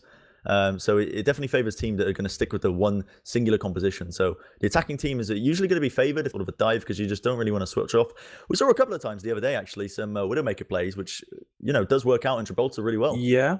That's true. I have no idea who would play that over on LG Evil, actually, if they're playing it when they're attacking. I guess it would probably be Train or Jake. As far as I'm aware, they don't play that. I haven't read it from them. But certainly does like well into triple DPS or those kind of dive compositions, because you've got a lot of low health targets that you can immediately pick off. The thing that I want to point out, though, is that I don't think LG Evil will actually be switching their composition when they move into the hangar stage of Gibraltar. I think instead... Yeah, I think they're going to stick with whatever they end up playing, probably the triple tank, and they're just going to try and push the payload as far forwards on the bottom as they can, where you've got the sightline blocked off because players are playing on the high ground and they can't see directly beneath their feet, and they'll try and bait Cloud9 into contesting the cart down on the floor, and then either use their ultimates or just try and take a team fight or speed boost out and then fight when they're on more even footing. So I think their game plan as they go into hangar will not be to try and adapt to Cloud9's game, and instead will be to bait them down onto the floor where they're on even footing. Now, for Cloud9, that just means that you have to execute better. You just have to drop down when it suits you, use your ultimates well, and try and see if you can get onto the back lines. As we're still waiting for these players to come in, I guess we'll just lead it into more general questions, I guess. How much do you think, like, Bishop being one of the coaches for Cloud9 has helped them here? Because, tactics like that with the pulling out the Sombra and Eichenwald, that definitely screams to me like something that Bishop would have been theorizing. The Koreans are quite fond of Sombra. Definitely seems like something that he would have been cooking up. It could well be. I think it's... I don't know, obviously, how much of that is Bishop, but definitely there is a brain behind Cloud9 that's not just the individual players as well. And the fact that... I personally find it quite interesting that it's Shofor that's picking up the vast majority of the flex role now as well. So although Zephyr has come in and he has the off tank and also the tracer that he can play pretty well, the majority of the compositions are actually being facilitated by where Shofor is moving. So when they're playing the 2-2-2 Winston Diva dive like they were on Hollywood, he's moving over to the Diva, which I find really kind of in equal parts strange and interesting, because you would expect Zephyr to pick up that role and Shofor to be on the Tracer or the Soldier 76. But then he also moves over to the Genji and he moves over to the Sombra as well. That could be anyone else on the team. My theory is that he's more of a calling, decisive role within the team, being a native English speaker, and that's why he's the one that's flexing, because he then controls the composition in that sense and can call the engages and stuff like that. So that would be my theory. Not backed up by any evidence, just backed up by observation. It makes sense. It makes sense. The communications issues when you're putting two Korean players into your team, a heavily English dominant team, then you're going to be running into those communications problems. So yeah, on paper, makes sense 100% of the way. We are going to be going into Watchpoint Gibraltar. This was, of course, Cloud9's pick, one that they are completely favored on, and they are currently one match away from winning this semi-final between them and LG Evil. And this is single elimination. There's no crawling back off to the lower bracket here for LG Evil. They are firmly, they've got to win this. It's all in, basically for them right now in this situation. Yep, there's no comebacks. They get to play in the bronze match later on, casted by ZP and Hexagrams. That's going to be our third game of the day. Should they lose, I mean, there's still a chance for them to come back into this one. Talking like they're losing, but... Well, they're definitely not favored in this map, and I think the balance of probabilities would suggest that their backs are up against the wall. Cloud9 in a good position to take this. It's certainly their series to lose, but that means it's LG Evil's series to come back from, and we almost saw it on the first day in that quarterfinal between Immortals and CLG. We saw a ridiculous comeback, just stopped at the final moments. See if LG Evil can pull off something like that, but to begin with, they're going to be on defense, set up with not their usual, though. They are set up in the server room, but they're set up with a more 2-2-2 style, but super involved. They're kind of sandwiching these players. They don't know who to go for here. Very passive setup so far by the side of LG Evil. And they are running, actually. That is actually an incredible reflect from Jake. He just got onto Shofor there. Shofor went for the shot on him. He got the headshot reflect onto him instead. That's amazing. Oh, my goodness. He pulls that out of the bag immediate. That's got to be a confidence booster for your team. But yeah, it's going to be LG Evil running this sort of divey composition. You predicted that they would sort of stick with the tanky compositions, but it looks like they're favoring the more flexible roles instead. Definitely, they definitely can run these sort of more divey compositions, but we'll see if they actually come out on top over the side of Cloud9. Cloud9 getting contested very heavily in this upper area. Rolf's in a bit of trouble, gets rammed down, but it's actually going to be them coming out on top again. You've got to remember, Watch Point Gibraltar, one of those maps where you can play very aggressively on the defense, and corners are so close that you can just get straight back into the fight. And interestingly enough, Surefour again running the Sombra plays on this first attacking point of Gibraltar. Yeah, this is going to be interesting to see how that one develops, but for now they've won that primary fight. Vol and Super were doing a really good job actually with their double dive from the top. They were playing around blue box and then went aggressive. But in the meantime, Cloud9 had dived into their backline and shredded them to pieces, just picking them up afterwards. Surefour now with his EMP. First one on the board along with Jake's Dragonblade. Dragonblade already out though and found Adam. EMP comes out and a lot of these players not going to be able to use their abilities. But Vol's still finding picks. Train as well, just with their default attacks. And they're kind of turning this one around. They're just pushing it in now, using the Tactivisor from Selly there to just really nail it all the way in. But now they're going to be returning the favour. Vol's got his own little nano visor to use and utilise to the fullest extent. Just going to be popping them off, trying to keep them away. Sandbar is going to be used now as well by LG Evils. They're looking to take the fight even further forward. Bit of a dangerous situation here, I think, for Cloud9 to try and take. They're going to be using the Transcendence. Good Bio Grenade gets popped off onto God. Pops up his Primal Rage as well, but that recent change that made it, if you're anti-healed, you don't actually gain any HP when you go Primal Rage. That's actually caused him to only be on about 200 HP, but he still put in the work for his team regardless of that. And Cloud9 just slamming it home. Did you realise that was a bug with the Primal Rage anti-heal? I didn't. No idea. I still don't really know what people are talking about. I obviously need to pay more attention to Winston. Yeah. If the people at home don't know what I'm referring to by that, is that, you know, when you use the Winston ultimate, the Primal Rage, you get put up to 1000 HP. And apparently it was a bug where if you had the anti-heal effect from Anna's grenade on, you weren't supposed to be able to gain 1000 HP immediately. So it was a big change that they made to Winston that was a bit underestimated, but here we go, they're initiating in again. Soundbar is used this time by Cloud9, moving in as an EMP onto a lot of the players here, and they're finding the kills as the Tactivisor is just mowing through them. Selim's finding kill after kill, frag after frag, and they are slamming it forward. Train's going to get a last-ditch effort to try and contest the point just to buy some precious time for his team, but that is beautiful gameplay so far by Cloud9. Presumably, Surefour's building these EMPs up just by doing damage to everybody as well, because he doesn't have that many health packs to work off around here, and he doesn't have that higher health pool on his team to even, like, make use of them. So, in comes Vol using his tactical visor. Train as well with a pulse bomb. So far, haven't really found that much, but here we go. They take down Gods to start with. That's the primary tank for the team gone. That's going to allow them to re-establish some position in the hangar, and a good retake here from LG Evil. That's how they need to begin this. Yeah, so far, they haven't been able to establish a foothold.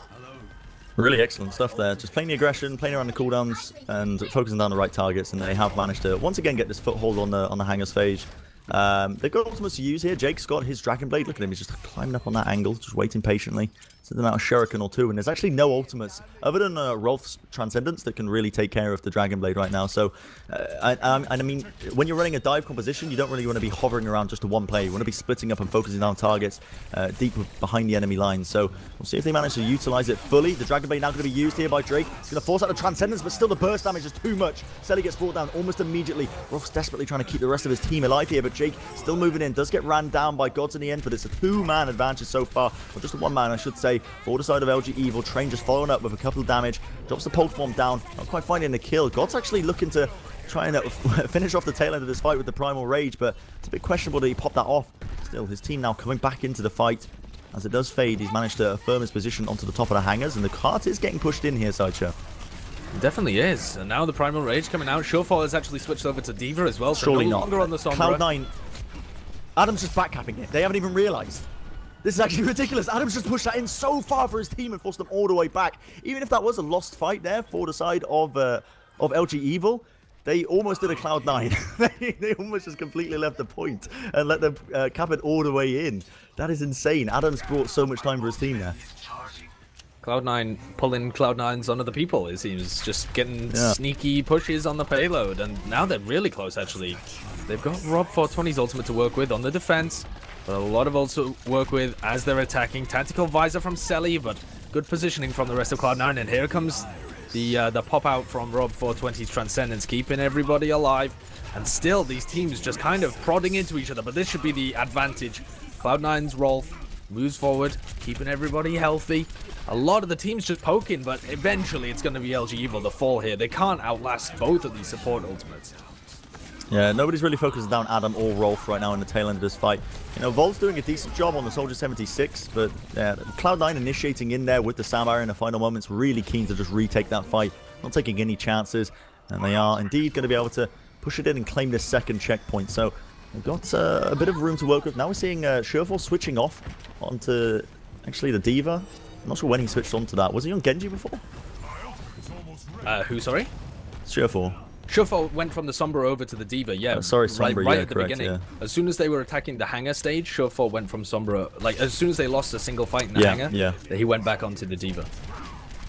Oh, Jake has a Dragon Blade, might be using it in the back lines. He leaps in there, trying to claim the kill onto Adam. Afterstroke comes out as well, but they're not quite finding these kills. Still, finally does pop it off, and he's going to claim the kill onto Adam. Puts in a decent amount of damage as well onto Selly. Finishes him up, and it's going to be a complete wipe there for Cloud9. Good defense. Jake just really... actually, that was the only ultimate they used there, was Jake's with his Dragon Blade. A lot of burst damage onto the right targets.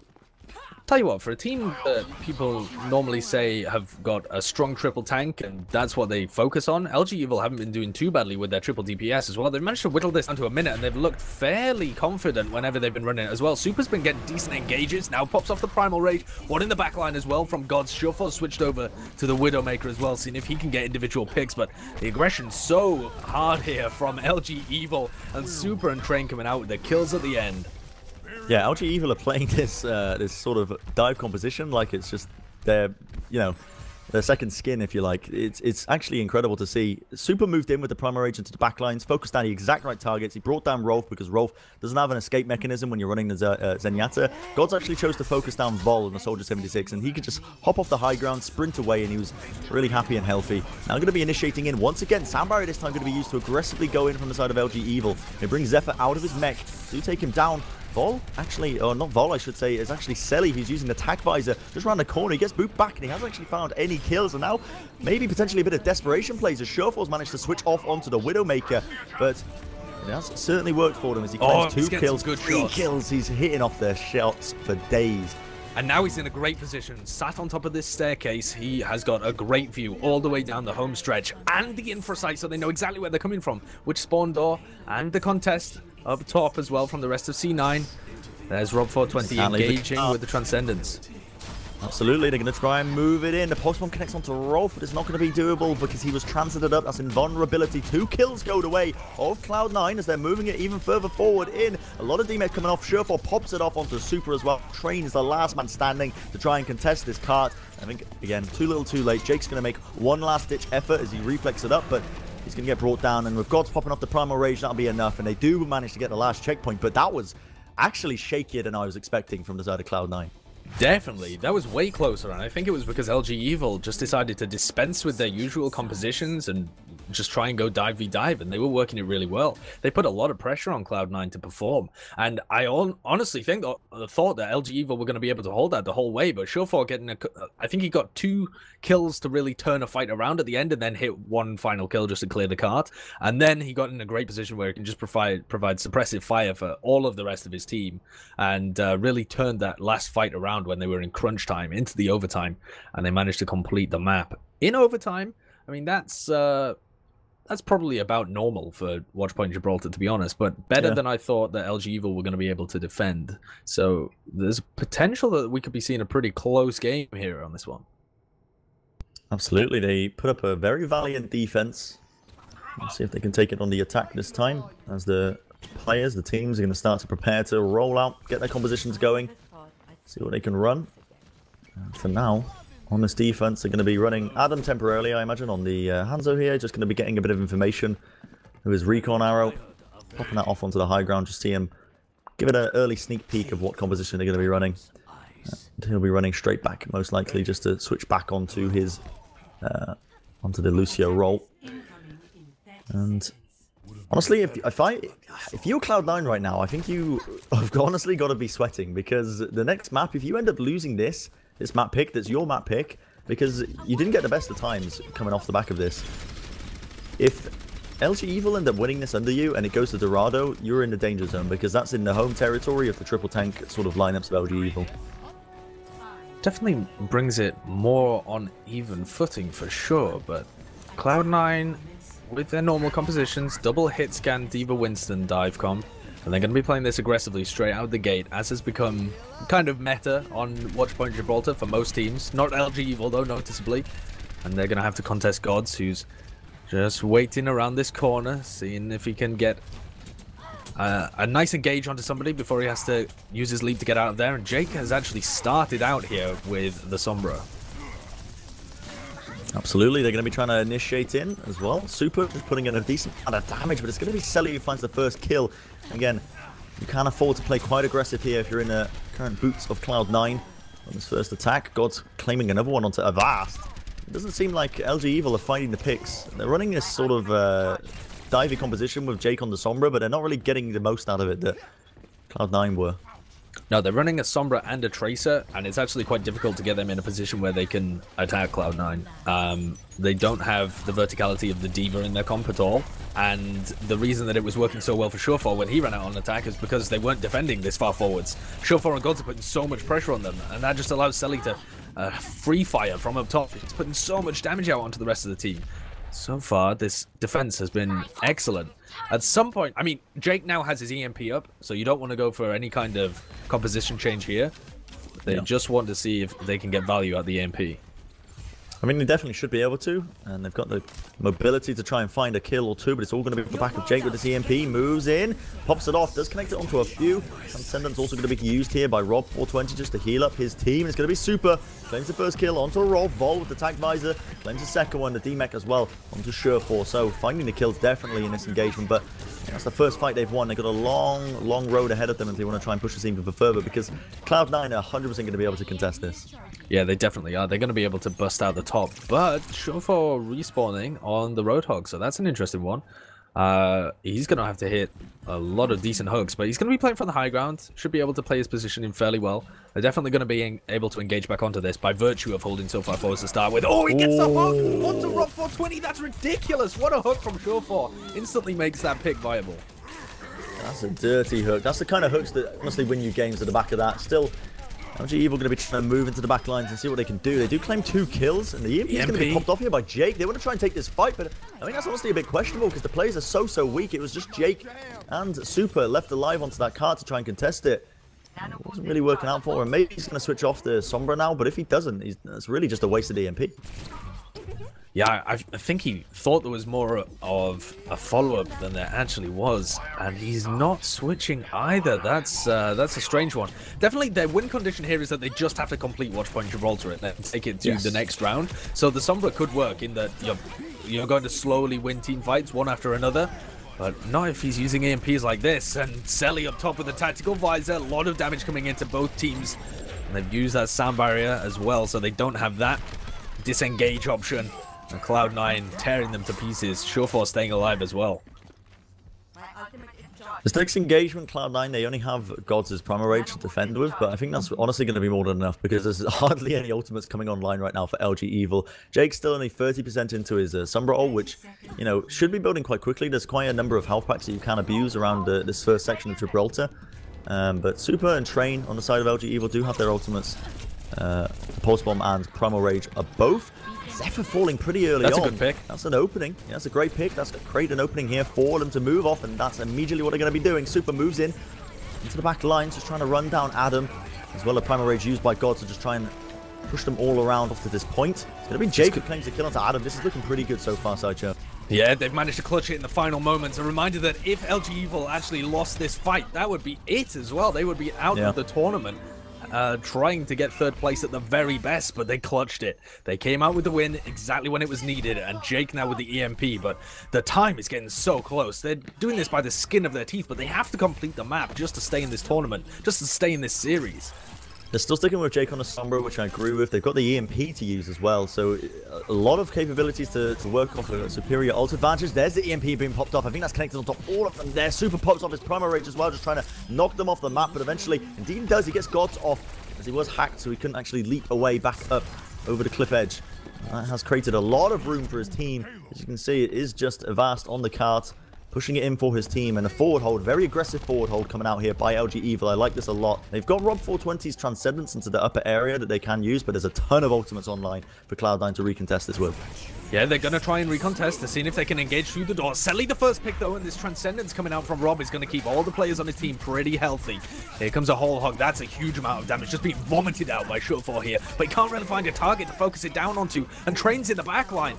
Thankfully, they've got the sound barrier to keep Shutfall alive, but he's getting focused around. Can't find the hook. He's eventually going to fall, but this fight is eventually going to turn the way of Cloud9, and a minute left for them to turn this around on the side of LG Evil. They need this to go towards Dorado.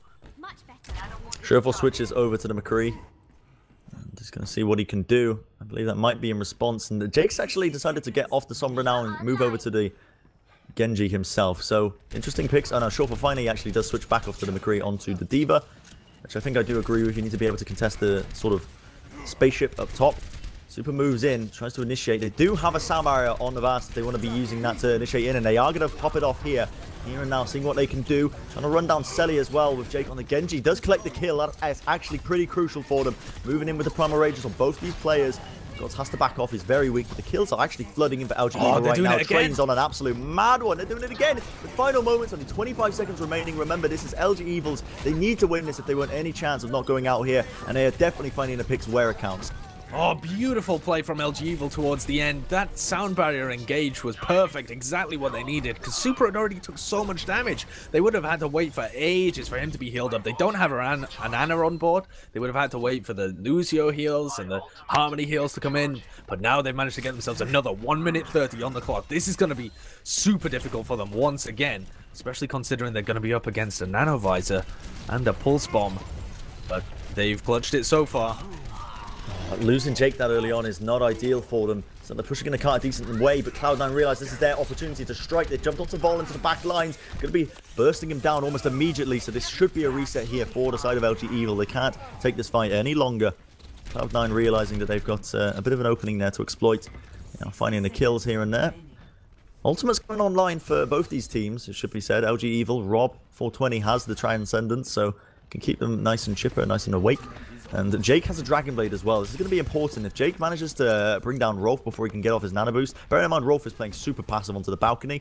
It's going to be crucial and imperative for winning this next engagement. But there we go. They pop off the actual Nano Visor on the side of Cloud9, trying to find the kill. Great post bomb by Train. He collects a kill onto Adam and wastes the Nano Visor from the side of Selly. That's incredible stuff coming out from that one Tracer man. And there we are, Vol claiming a kill or two along the way. Are they surely not going to be able to do this, Sideshow? In the final moments, again, just pushing all the way in. Train is on a mad one here. He's absolutely destroying them. He just takes a 1v1 against Zephyr as well. Already D-Mech Shutfall. This is ridiculous. Jake's going to come back into this as well with the Dragon Blade to clean up. And they've still got the Primal Rage from Super. He uses it, batters them back into the spawn. Dragon Blade comes out from Jake as well. Selly's fallen. There's only Gods really left alive to try and contest and pops his own Primal Rage. We're into overtime, Bren. Oh, Train with the pulse bomb, bringing down Shawfall. It's going to be no remake for him. It's going to be the sound barrier used as well to try and prolong this fight. The overtime ticking down. It's all or nothing, LG Evil. Are they going to be able to do it? Adam has picked up his sound barrier. The burst damage from Jake. It's going to be done. They draw it up. That is insane by LG Evil. Honestly, hands down, they played phenomenally on that map. What a comeback from the Luminosity Gaming guys. Fantastic stuff from them. That was sick, nasty. That was evil. That was snatching Cloud9's dreams away from them kind of evil. But now it's a minute on the clock for both teams. This is such a difficult situation to be in. LG Evil has still got their backs against the wall, though, because in general, I mean, I don't even want to say, actually, that in general they played worse. They absolutely didn't. Both of these two teams were super close with each other, and if anything, LG Evil maybe looked like they had the edge over Cloud9 in a lot of these situations. But with 1 minute left, the beginning portion of Watchpoint Gibraltar was certainly better for Cloud9. Cloud9's forward defense blocked and does block the payload way closer than LG Evil's does. So that's a worrying thought for them. They've got to adapt their playstyle, I think. They can't hold back in server room and by blue box.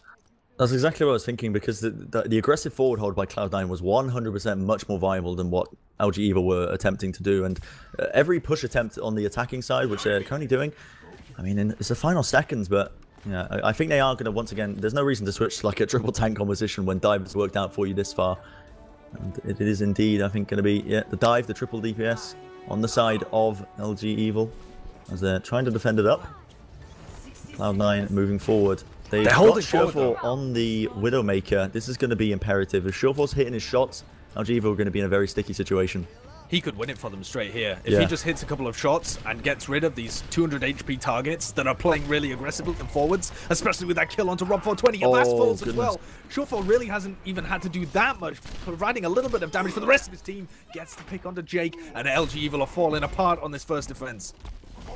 Vol needed to play much more aggressively there in this defense, but they're just trying to stagger out to the best of their abilities, and they're just getting absolutely destroyed. Again, you can afford to hold quite aggressively there because the respawns are so close, but now it's just really going against a nice edge. There's only 18 seconds remaining. It's most likely going to be pushed into overtime as the cart moves quite slowly in this section. They've only got 2 on the cart as well. Not the maximum speed it could be moving at, but nonetheless, the defense comes out from LG Evil. They're going to initiate in with the speed boost onto the cart, moving into the back lines, see if they can bring down a few of these players. One of them falling quite weak, but with the biotic field on the ground, and the Lucio heals from the side of Cloud9. They're finding it, but there we go. LG Evil strike back, claiming 2 more kills. Avast with the boot does bring down Adam once again. Postbomb connects onto Vol, but not enough to bring him down. Surefour is still up and available on this Widowmaker, but it's one man against the world, and what he do, realistically, is going to be nothing. And that is a solid defense by LG Evil. They've set themselves up for a win realistically here now. They actually have. That's absolutely mental from LG Evil. And you know what? Cloud9, they put their faith in Surefour at the end, and he didn't quite deliver. I was on his POV for the most of the time, just seeing if he was able to hit those shots. He really wasn't coming up for them. It's a risky strategy running the Widowmaker. You have those really weak health targets that you can play into, but you have to be hitting your shots. And Vol, when he respawned and he was on the D.Va, did a great job at zoning him out at the end, and he wasn't even able to partake in that last fight. Couldn't get any position because the payload was basically on the other end of Car Wash as well. So it was a really sticky situation for Surefour's Widow to play into, and it didn't get the value that they were hoping for whatsoever. They're going to be wringing their hands now, but they have to come out with an incredible defense. You got to say that they should be able to pull that off. I think a minute into the regular time of this map, the LG Evil payload was not through Car Wash. So if we have something similar, then Cloud9 could still take this, but it's on a knife's edge for both teams. It's going to be super tough for them. I think it's all going to be off the back of this one first defense from Cloud9, whether or not they're going to succeed. Because if it goes radically wrong and they start losing too many players and the cart gets too much distance further than it was in the previous round, going to be really running into some troubling times. And look at the composition change. This is super interesting. LG Evil pulling out the triple tank, opting for the right-hand side, rotating all the way around through the building. Really interesting that they've decided to go for this sort of high sustained tanky sort of composition against Dive on trip to first point. What are you thinking about this? I think this is really strange. They're not going to get any kind of cap time. The players from Cloud9 can delay the cap if anybody tries to get onto it. They can also, they're super mobile. They're going to be able to evade them, so they don't even have to take the fight. I don't understand this at all from LG Evil. There's only 30 seconds left. They're not even going to be able to build up their huge Nobody's ultimates. been on the cart once this entire game so far, and I just realized this. They're moving around. Gods is just waiting there. They've got Selly on the high ground, which they can't take care of. Vol's going to get hooked up, but still trying to put the damage into them. Finally, the cart's going to start to get moving, but when you're up against this Dive, it's so hard to just try and find the kills and find the picks when they're so mobile and all over the place. Train finally gets a hook combo onto Gods. That is an excellent start. That's the one thing they really did need. We're moving into the overtime now with a few seconds left, but they cannot leave this cart. Now, Cloud9 forced to back off a little bit, reset, try and get for this defense. Now, as the players are arriving, they need to contest the cart. It's getting dangerously close now into the overtime. Adam moves in. They do not have any ultimates to use. They just got to go for raw firepower. Super moving in with the hammer as well. Finally, there's burst damage, but I don't think it's actually enough. LG Evil moving forward. This is unbelievable. It's still getting contested by Gods, but it's too little, too late. 9 meters, 0.09 meters onto the point. And with the ultimates popped off in the final moments, LG Evil win Cloud9's map pick. They bring it to a 5th map. That is phenomenal. I gotta say, I was super scared when I thought that they were just going for a full-on death ball fight with them. Like, how do you expect to have a 6v6 fight against a dive comp that can just avoid you? It can just run rings around you. But LG Evil realized just in the nick of time, play around the cart, you know, managed to avoid them actually diving onto them and being in decent positions because they kind of forced them to run away a little bit at the beginning. Then they play around the cart, and as soon as those 6 players are there, playing in a death ball exactly how they like it, there was nothing that Cloud9 could do to pick off individual targets. Their damage was not enough. And LG Evil, what a fantastic performance by them to pull that one out of the bag. Unbelievable stuff. I'm honestly shocked that they managed to pull that off. All the signs were pointing towards a Cloud9 victory just before that match started, and you know, LG Evil, they pull out the dive composition, they pull out this triple DPS, the 2-2-2 dive, and they are just absolutely unbelievable on it. They're using it like it's their main composition. Is how well they're executing it time and time again. It was a bit shaky towards the beginning. You could see it wasn't as strong as Cloud9's initial push, but you know, they got the results at the end of the day, and they are the victors for Gibraltar. And we're going to be moving into the random map, which is Dorado. Which, what a game! Yeah, honestly, we keep getting the insane games. It feels like Immortal CLG. This one now is. Just been lucky, haven't we? We've got the slobber knockers, as you described it at the beginning. This one, exactly. It definitely has been a slobber knocker. These are two teams that are very even in terms of their overall play, but have very contrasting game styles. So it's always incredibly interesting when they go up against each other. And LG Evil pulling the triple DPS out of the bag, which is you know, something that they very rarely go on to. Cloud9 playing a lot with the Sombra on Eichenwald, and now they've just taken each other's map picks.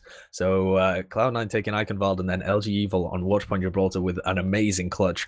And going into Dorado, this is going to be just a crazy final map for this series. This is the semi-final. This decides who goes into our grand final with a chance of winning their share, the lion's share of that $5,000 prize pool. And it all comes down to this. In terms of this semi-final on this side of the bracket, one of these teams is not going to make it, and Dorado is going to be the battlefield. What are your thoughts on Dorado? Dorado's an interesting one because on numerous sections you can run triple tank with excellent success. I think it's weird though because the second section of Dorado, the first section, you can run triple tank and you can just basically play the high ground and choose when to contest. But when you're in the later sections, it's so open in that final courtyard when it's being pushed in that dive sort of really comes out swinging in those final moments. So LG Evil, you know, they've surprised us with dive on Gibraltar. They may try to drift away from their tanky compositions. You never know. They could try and do it to throw a bit of a curveball to Cloud9 and what they're expecting. But this is going to be super close. It is right down to the wire. As we can see, it's gone all the way down to the fifth and final map. It's going to be super hard to call as well because this was the random choice map. Dorado wasn't picked by either of these teams. Yeah, both teams felt confident enough to leave it in the map pool. The way that the map ban system works is that you ban for this tournament is that you ban down to 8 maps. So there's 14 in the pool to begin with. You ban down to 8 maps. Each team picks 2, alternating, and then the random map is the last one left out of 4. So it kind of falls into the realm of maps that you don't. It's not that you don't want to play it, but you didn't really want to play it. It wasn't your top 2. So it's somewhere in the middle of the pool for both teams in terms of where they're comfortable. Something that would be really interesting for me is if Cloud9 decide to run the Pharah Mercy Tracer comp that they were running on Oasis with Jofor on the Pharah because he was absolutely destroying. And if then on the defense, you could try on a couple of the areas running the Sombra as well, but it's not as good health pack placement, I don't think. Yeah. Dorado is an interesting one. Yeah, we've seen the Sombra picks coming out from Surefour time and time again. I mean, I wish there was like an overarching, like a database of just overarching maps where you could see all the health pack placements because you could really just like pinpoint then when the best sections to run a Sombra would be in. Because it's you know, it's easy enough to think through each individual map and think, oh yeah, that section's got a few there, but it would be interesting to see in different areas where people, you know, players might not expect it to be ran to a certain degree of success. Dorado's got a few littered around. They've got a few flanking avenues as well to utilize around the back and whatnot. But this is going to be one of those games that is really going to test both these teams, I feel like, right down to the limits. We're just waiting, I believe, for the players to return back to the lead. They're just taking a short break. Remember, they've been playing some very long games. You know, we don't get a break, Sideshow. We don't get a break. Intense. Well, we don't have to play as well. I mean, true. Yeah. If I was playing, it would just be embarrassing for everyone, including myself. So instead, we're sat here just talking about the people who are playing, which is your job, in my opinion. But the predictions. What was your prediction when you were coming into this? I Bren predicted Cloud9 to take it, to be honest, and I thought they were going to take it in, especially after looking at I think the Eichenwald game. I was expecting really good. Like I was just expecting it to be a 3-1, but that equalization on Gibraltar just sort of spun me out a little bit because now I don't know who's going to win it. It is genuinely 50-50 in my mind. Yeah, definitely. I think it's going to be definitely Cloud9 was my prediction as well, coming into this one, which might see us slip down the leaderboards. And for anybody who chose LG Evil, you know, maybe the two guys at the top also chose LG Evil. They're just the masters of predictions. Way ahead of us. And that's cyberpowerpc.stevo.com/predictions. If you want to get in on the prediction game, you can actually start putting. Obviously, you can't predict this map. That would be cheating. You wait until the final map to predict who it is. But you can certainly do the rest of the games that we're going to be going through today. We've got another semi-final coming up. That's going to be CLG against Rise Nation. So both of the teams that were kind of on the lower end of the seedings that we didn't really expect CLG to be able to make it through to the semifinals, and now the parity is going to be there in that semifinal. And then there's going to be a third place game and the grand final, both of those two casted by ZP and Hexagrams later on in the day. But for now, we're deciding who gets there. And both of these two teams, LG Evil and Cloud9, have been super close. I think Dorado isn't particularly going to favor LG Evil's tank style in the way that they like to play it, very much positioning based and like around interior kind of areas. But it does have a lot of high grounds that are very accessible by the triple tanks, and it's difficult to get up there and contest them if you're running the dive comp, even though you've got the verticality. You've got so much health pool that's just sat up there, and you've got the Soldier 76 most of the time as well, that it can be a little bit difficult to displace them. I think it's going to be a battle of the mind games as well. Both teams have shown so much over the course of this series that it's now the crunch time. The best of one for this semi-final is going to be on Dorado, and we're heading in there now, Bren. Absolutely. The players are just still lining up and weighing out their options, seeing what they want to really go out kicking, and well, I think LG Evil are sort of leaning towards, I guess, a more of a diver composition. If they decide to stick with what they're currently running, from what I can see, Super is actually on the Sombra. Could be a troll pick, you never know. But if they start to get the ball rolling. Main tank Sombra, yeah, doable. Reasonable. Actually, quad DPS. They're not changing. They're not changing the roles. There we go. Super's genuinely just trolling. LG Evil was the team that ran, was it quad DPS or was it triple DPS or something, where they ran Super and he was running Tracer. They had their main tank on Tracer. I can't remember when that was. It was like a month ago or something. And it's certainly not a composition that they regularly pull out, but they've actually got a lot of flexibility in terms of the hero pools on each of these players. Their off-tank Vol can also switch over to the Soldier 76. We've seen that quite a bit this series to open up triple DPS for them, and he looked pretty reasonable at it as well. Train is kind of their Roadhog player and also covers a couple of the off-tanks, but is a very good Tracer and was absolutely destroying for them at the end of Gibraltar. So for now, they're running this triple DPS defense. I like it because they've shown that they're comfortable on it. They've shown that, you know, tank isn't the only sort of compositions that they can run, and Cloud9 going to be opting for the 2-2-2 dive, running that Diva Winston in conjunction with the double hit scan, Tracer, and the Soldier 76. Jake gets jumped on immediately by Sherfall here. Get initiated on as well, but just Swift strikes away. He's going to get healed up as well. The bubble popped off here by Super, but Sherfall with the boost brought Jake down almost immediately.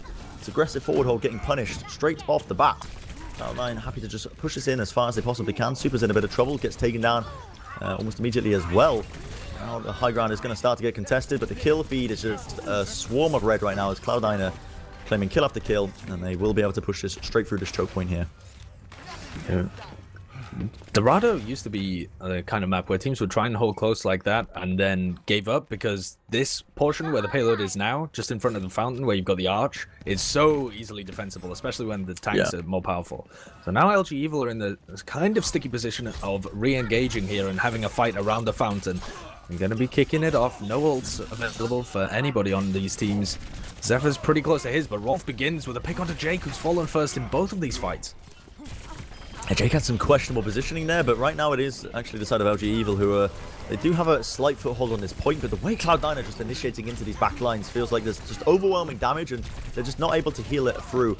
Post bomb comes out onto Rolf, does take him down by the side of Train, but really too little too late. The cart is going to get contested momentarily by our Vast, but that final kill, they will get that first checkpoint, just buying a sliver of HP, a sliver of time, I should say, for his team. And ultimates across the board.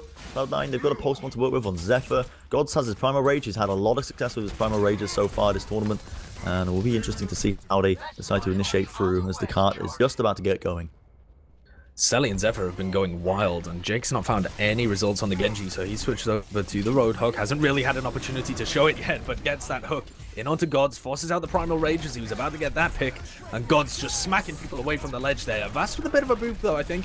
And God's knocked down to the low ground, but he's putting pressure on Rob, and he falls, and this is going to be another one-team fight the way of Cloud9 as they continue to slam through this. This is a ridiculous pace that they're setting. This is more what I expected on Watchpoint Gibraltar. They're dismissing LG Evil. Train asked for a pause momentarily. They may have been having an issue there with the defense, something possibly happening there with one of their players. Oh, they disconnected from voice, yeah. But that was looking pretty good, solid from the side of Cloud9 there. They were looking strong. They've got ultimates to use as well as they're pushing this even further in. Surefour's just holding onto the high ground as well as the Diva. He's going to be able to block a few spawns off momentarily, just temporarily, just buying a bit of time for his team. And he's also got the self-destruct to use if he really needs to. If he gets in a sticky situation, he can just pop it off as his mech gets destroyed and just try and escape his little baby Diva feet out of there. But for now, I think there's a decent time actually being on the board here for Cloud. Really good time. Cloud9. It's looking really good, to be honest. Yeah, Surefour's been playing really aggressive alongside Gods, and Surefour really hasn't had to peel at all because there's been no pressure in their backline. Train and Jake, when they were playing the Tracer and Genji respectively, didn't get an opportunity to apply any pressure in any of these fights because they've had to instead. I mean, Train's been applying a little bit of pressure to Rolf, but it seems like Cloud9 have just kind of left him with Selly and leaving that pocket Soldier 76 just to leave him like fairly well defended. They seem to have a lot of trust in Rolf to defend himself, so that frees up Surefour to go forwards and apply a ton of pressure over onto Super and Vol, and they're constantly setting them off tempo. There's been no point at which LG Evil have looked like they want to set up their own dive. They're constantly having to react. Man. They've got Avast's own little sound barrier there, so they wanted to utilize that. Look how far the cart's already been pushed in here. Now they're good initiating. A bit of shields to use. Surefour does find the kill onto Jake though initially. Transcendence now going to be popped off by Rolf as well, just keeping those members of Cloud9 nice and healed up. Selly also bringing down Avast, and they do still have Surefour's self-destruction, I should say, if they want to use it, but right now they're just so many kills off the back of just the superior damage, and Rolf staying alive with the Discord orbs that they've no real reason to just utilize that, as it will get pushed in, and I don't think there's going to be an opportunity whatsoever here for them to contest. And look at this, already the switch is being happened. Unfortunately for LG Evil, they're stuck in the forward spawn here. I don't know if that's going to be punished right now by Cloud9. They're still trying to move in on them, get that burst damage in. Self-destruct's going to get popped into the backlines as well. Doesn't quite collect a kill, but it's forced LG Evil into some unfavorable positionings in these corridors right now. God's going to be trying to run them down on the Winston, just swinging and missing right now. Knock them all the way back. Super ends up going down to the pulse bomb. That is also just being pushed in nice and slowly by the side of Adam. And this is looking actually not too bad for the side of LG Evil now. They're just going to start to delay and basically contest this point to the longest they possibly can. Jake gets out. They're going to be in a very solid position to recontest this now. This is by far the most defensible point of Dorado, and you frequently see teams full hold here. But a full hold for 4 minutes, that is an ask. Oh, so although the game is not lost yet for LG Evil, it's really, really tough for them. They've moved back to this triple DPS. They've got the tactical visor to try and work with, but Adam's close to his sound barrier, which would completely negate that. And Selly has one of his own. Here comes the tactical visor. Pop for both teams, Jake and Selly, both going into each other. It's getting eaten at the moment by Vol, and Vol actually picks up the kill. So that's been completely negated. Jake on the other side finds Rolf, and LG Evil are holding on just about. That pulse bomb though takes down Super. Avast falls as well. There's only a couple of them. Their spawns are super close. They might still be able to stall this, but Cloud9, this is ridiculous pace. Yeah, unbelievable timings right now. Surefour's got the self-destruct that he can just use to clear them out over the point. It's going to be the Nana who's put onto Train, but he's got really nothing to combo with. He does not have his whole hog. Just knocked back, collects the kill onto Adam. Surefour sends the self-destruct flying straight up into the air. Collects a kill onto Rob 420. I think he thought he could possibly tank that with the sound barrier, but it didn't quite work out for him. Counteracting of another sound barrier, or self-destruct from Vol, I should say, to try and clear these players off the point. Earthshatter by Super doesn't connect onto El. It does connect onto Selly, I should say. Finding that one kill for them. And this is looking like a decent defense for now. Still a huge ask for them. 3 minutes on the clock here. Cloud9 have multiple attempts here for this push. Yes, and they've got it really far. This is about as close as you could possibly get it without capturing. What, 2.99 meters away or something like that? Yeah. And this entire game for the whole of the rest of the time is just try and delay and stop them getting those final 3 meters. Obviously, the payload is going to roll back, and it is a super defensible area, but they've got so much time to work with, and Surefour switching over to the Sombra, they're just going to go for an EMP play. And if they manage to get it in, and Avast isn't kind of waiting really far away and able to save them with a sound barrier that's outside the area of effect, then that could be game over. As long as they build this, they're just going for that single win condition. Well, look at Shofa right now. He might be going for the back cap. He's brought a few of them back. Temporarily, he's going to relocate back to the rest of his team, trying to take this fight in the upper area. Gods is going to get slept out and charged up. Pulse Bomb connects onto Vol. Gets the D-Mech in the end from Zephyr. Are they going to be able to take this any further forward? That's the real question. They have claimed a kill or two, but this is looking like a very solid defense so far by the side of LG Evil. Not really letting any openings squeak through. You know, Vol is actually D-Mech, so he's in a bit of a vulnerable position right now, but he's going to be getting his mech fairly shortly. But Surefour is to his EMP as well. This is looking excellent. Here's the thing, if Avast positions himself really far away, then Adam can engage with the sound barrier and they can just take a fight and Surefour can come in afterwards. Oh, and Avast is actually just going to use his sound barrier now. They want to go for an aggressive play, but then what have they got to answer the EMP when it comes in afterwards? And it's not this fight that they have to worry about, it's the next one where they have the Transcendence and the EMP. How on earth are they going to hold off there? They've also got the sound barrier. I think this is lost. I mean, I can't see anything on the side other than Super hitting a ridiculous Earth Shatter. How are they going to defend this one?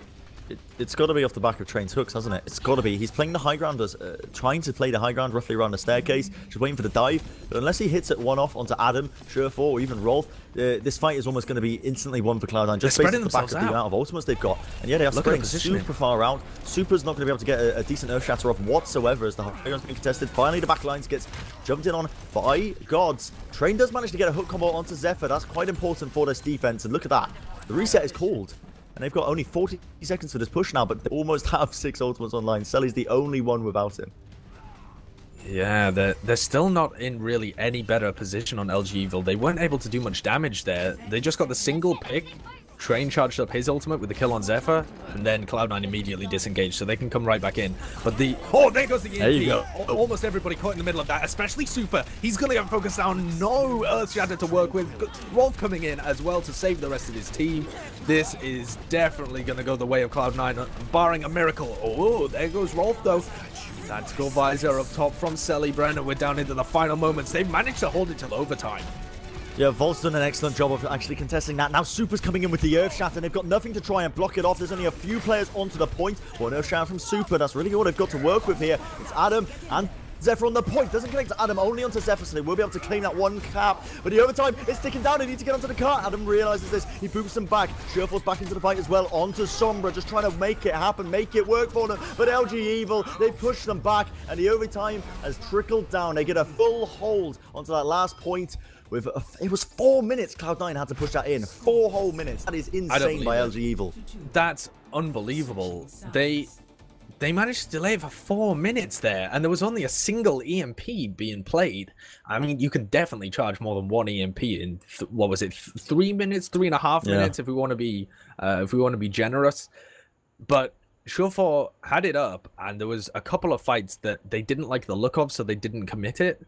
And even when they did commit it, I mean, I think that one of the major problems there was that they used both of the support ultimates. They used Adam's sound barrier to try and engage and get Surefour in a position where he could pop off the EMP, and then that was melted fairly quickly, and they managed to get the frag down really quickly onto Super. But then Rolf insta-popped his Transcendence. I wasn't really paying attention to whether it was LG Evil doing a really great job of pressuring him and forcing that ultimate out incredibly quickly, or whether he just got an itchy trigger finger and popped that one a little too early.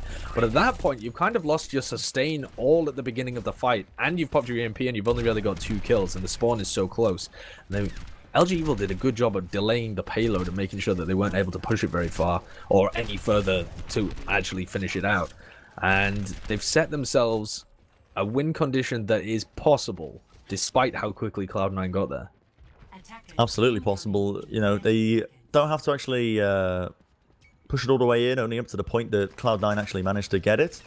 You know, 82 meters, 82.78 meters it's definitely achievable for them. And Cloud9, they were showing so much momentum and so much speed in the initial push. It's actually shocking to me that they managed to get completely stuck in their tracks there. But it was, honestly, I think the turning point was as soon as LG Evil just switched back to the tank compositions, because they were in their sort of their comfort zone then. And from that point on, in that final defense, it's very difficult to push into it. And Surefour, he wasn't really building up the EMPs effectively. But now we're moving in. This time it's going to be LG Evil's this time turn to attack. You see Super, he moves into the back line, seems to put in a bit of damage. Jake's following up as well. Sherfor's just holding up onto the high ground right now as D.Va, seeing if he can just control the point. Selly with a Helix Rocket claims the kill onto Jake.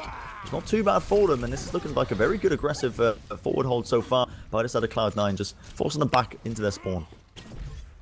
LG Evil are running the triple DPS, and they really need the D.Va to be able to contest the high ground. Yeah, they've realized that, and now they switch over to Jake. When you're running the Tracer and the Soldier 76, and only the Winston, you've basically only got 2 guys that can try and contest the high ground, and only one of them's got any health. So Jake moving over. I would have liked to see the probably Vol move over to actually, so they've still got the Genji to work with, and Super gets focused down super quickly.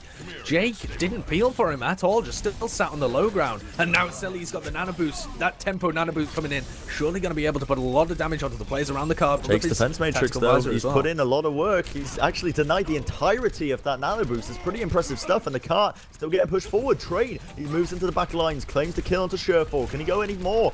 Further in, Super leading the initiative. The bio grenade pops off, but everyone is super weak.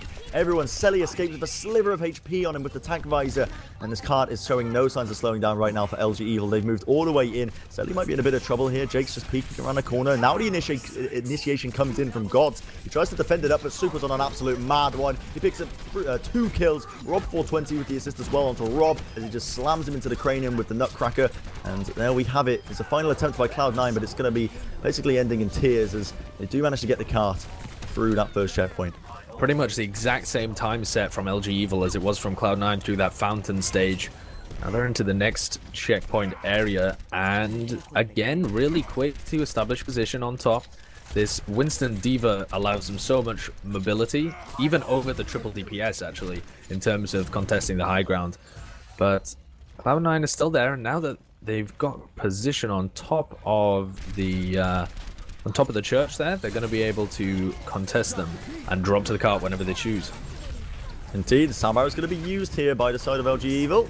Self-destruct also pops into them. Sherfor's going to be remeching himself up. No casualties on either side. Jake is very weak, however, falling super low. Ends up getting demech'd by Selly's Helix rockets there. Still the high ground being contested by Cloud9, and the fight is actually happening in the back lines because Gods has propped up his Primal Rage, and he's just trying to run down these supports, and he does bring down Rob 20 on the Zenyatta. A bit of a lack of escape mechanisms there for him to try and make his way out of that. Still, the fight is being taken here. Super's used his Primal Rage to try and knock Gods off into the back. I honestly don't know what the heck he's doing over there, but he does claim the kill anyway. Now he's moving on to Sherfor in the final moments, but it does fade away. And the card is slowly but surely getting pushed in by LG Evil, so it's not the worst scenario for them, but with Cloud9, with such a safe position up here, and they're going to be using the nano boost now onto Selly with the tank visor, see if he can find Rob 420. Indeed he does. Zephyr's going to be the one to claim those 2 kills though apiece, and it is going to be Cloud9 defending this once again. Players are quite split up on the side of LG Evil, kind of all over the place. I think that's the plan from them, though. I don't think they're trying to take the direct 6v6 fight. I think they've got a couple of players pushing the payload, and then they've got a couple of players trying to distract Cloud9 and make sure that they can kind of wage a battle on 2 fronts. Whereas Cloud9 very much just trying to get value out of their ultimates and seeing if they can go for the kills rather than the position. Cart slowly getting pushed in. No contestation off the high ground just yet, but I imagine they might be dropping off any time now. Still, Cloud9 holding on. Cart's finally made his way into the courtyard area. Fire grenade's going to be sent out from one side. Sound barrier now used as well by Cloud9 to try and take this even further forward. The self-destruct moves out inside of Sherfor. It's going to be Jake who actually ends up demeching him out at the end of it. Still looking to contest this any further forward that they possibly can, but LG Evil look to be coming out on top. Super is getting assisted completely. Picks up a 3k in that engagement, just focusing down the appropriate targets with the help of Rob 420 there. With his Discord orbs, and it will be a cap into the second point. Very similar situation to what you saw with Cloud9 earlier, but are Cloud9 going to be able to pull out a full hold of their own? They are still keeping on to this sort of divey DPS composition. No switches to sort of tankies, the tanky compositions, I should say. We'll see if they can actually pull it out. They got the Sombra, so that's what they're putting there. That's all their eggs are going in the Sombra basket here. He takes a flank around the side, Sherfor. But this is super dangerous territory for Cloud9. LG Evil using the Transcendence. What are they doing? They're not even engaging, actually. Probably because Jake's been put to sleep on the D.Va and they didn't have that forwards aggression. Supercharged forward and got the pick onto Adam, but a couple of players have fallen, and that was not a well-executed dive at all from LG Evil. Bits and pieces falling all over the place, and Selly's able to reply. with a tactical visor and get a couple of kills. For now, it looks like Cloud9 have stabilized, but LG Evil did such a good job at holding this one for 4 minutes. It almost seemed like an impossible task that they pulled off. Surely both teams aren't going to be able to manage it. LG Evil, you've got to expect that they're going to be able to complete the map. Are they? That was actually an incredible fight by Cloud9, as odd as that sounds, because the sleep darts of all means that they couldn't really initiate in. I gotta say, Showfall's now built it up to a 90% on the EMP, and Gods with his Primal Rage bought so much time for his team, it was actually unbelievable. He contested that cart for almost a full 15 seconds with just the Primal Rage's bubble and just smart usage around the map. And here we go, Selly's gonna get that whole nano boost here. Helix Rocket straight into the head of Avast, brings him down with no troubles whatsoever. Follows it up with another kill into Vol, and this will be a one fight almost immediately for Cloud9 here as LG Evil. They can't really contest it. They're already 3 players down. They've just got to back off and hope for the best. Oh, Selly managed to get like up to 73% of his tactical visor, and they've also got the EMP that they didn't have to invest there. They won that fight whilst also only investing in a single ultimate. And LG Evil have switched over to triple DPS, but they need to find an avenue into actually picking out an individual target. And the EMP looks like it's going to come in. Shawforce put the translocator. EMP goes down. Rob420 immediate first casualty as his shields get removed utterly. And the rest of LG Evil surely going to follow. Train's actually found a pick. And Avast is committing to this one as well, Bren. Pretty good, yeah. I'm liking it so far. Selly's actually using his tac visor, but he gets actually caught in the bubble. And look at this LG Evil. They're pushing it in. This is the final moments now. It's trying to be contested by Shuffle in these actual final moments of this game. Shuffle moves in with a burst damage. Is it going to be enough? They've also got 3 trying to make it happen. Gods moves in as well onto the Winston just to contest it in the final moments here. He needs to do his hardest, try his hardest to contest it to the best of his abilities. Selly now moving in once again. Volv, the Helix Rocket will bring him down. And I think that is going to moves in slowly but surely. Is it going to be it? GG's is called. Unbelievable stuff coming out there from LG Evil. That is take ridiculous. it in 5 maps, and after the defense there, where they had the inhuman just stall of the point for 4 minutes, I thought it was gone. As soon as this map opened, actually, and LG Evil were on the defense and were just getting rocked by Cloud9 all the way back to the power plant area, I thought it was over. But LG Evil digging deep to places I'm not sure they even knew they had, and pulling out the win against all odds. Fantastic stuff from this Luminosity game side. Yeah, I wasn't expecting that at all. My predictions are now going to be all the way thoroughly down in the dumps, because I was predicting Cloud9 to win that one. I am super excited, actually, for LG Evil to be able to take that one against them. They've shown incredible flexibility on not just tank rolls, but also the dive. So I've got super high hopes for them moving into the next tournament. But that was honestly such an incredibly game. Nail-biter right down to the final moments, almost throughout the entire game. Yeah, that was a fantastic showing from both teams, a real clash of styles. But LG Evil actually showing towards the end there on the final 2 maps that they can certainly hang with Cloud9 even when they're running the dive comps. And they're way more than just a one-trick team in terms of most people think of them as being this triple tank favoring roster, but they've got the ability to flex all the way through the dive to the triple DPS on the other side as well, and certainly played it really well into LG Evil, into Cloud9. I can't believe they committed to that final fight as well. When the EMP went off and they already lost Rolf, and then they lose another 2 targets. There's only 3 players there, and Avast uses the sound barrier. Man, he saw something that I didn't, because that was, they certainly clutched that one out of seemingly nowhere, but obviously they saw the potential and they completely followed through with it. Amazing plays from LG Evil. They'll be going through to our grand finals. We don't know who's going to be facing them yet, but it's going to be one of CLG and Rise Nation. That's our next game coming up. As for Cloud9, they're down into the bronze game to see whether they're coming 3rd or 4th overall. Of course, that depends how much prize money they get in the end and how much bragging rights, I guess, as well. And they're obviously going to be facing the loser of CLG versus Rise Nation. Both of those 2 games, the bronze match and the grand finals, coming up later today, going to be casted by ZP and Hexagrams. But for us, that's going to be the focus now on the second semi-final. It's CLG Rise. So before we go to a break, Bren, and talk about the predictions and the giveaway and stuff, what are your basic thoughts on that matchup? Honestly, incredible by LG Evil to pull it out like that. I've said it time and time again throughout that entire game, but the flexibility and versatility shown there by LG Evil was outstanding to play against a team like Cloud9 as well, which are comfortable on multiple compositions as well. It was really a clash of the titans then when it came to the final moments, and I don't think you could have asked for a better game when it finally came down to the Dorado into the right pushing down. Both teams were on record pace with the timings, and it was all down to those final holds, and Cloud9 just could not clinch it in the end. Just really impeccable gameplay across the board from both of these teams across every map.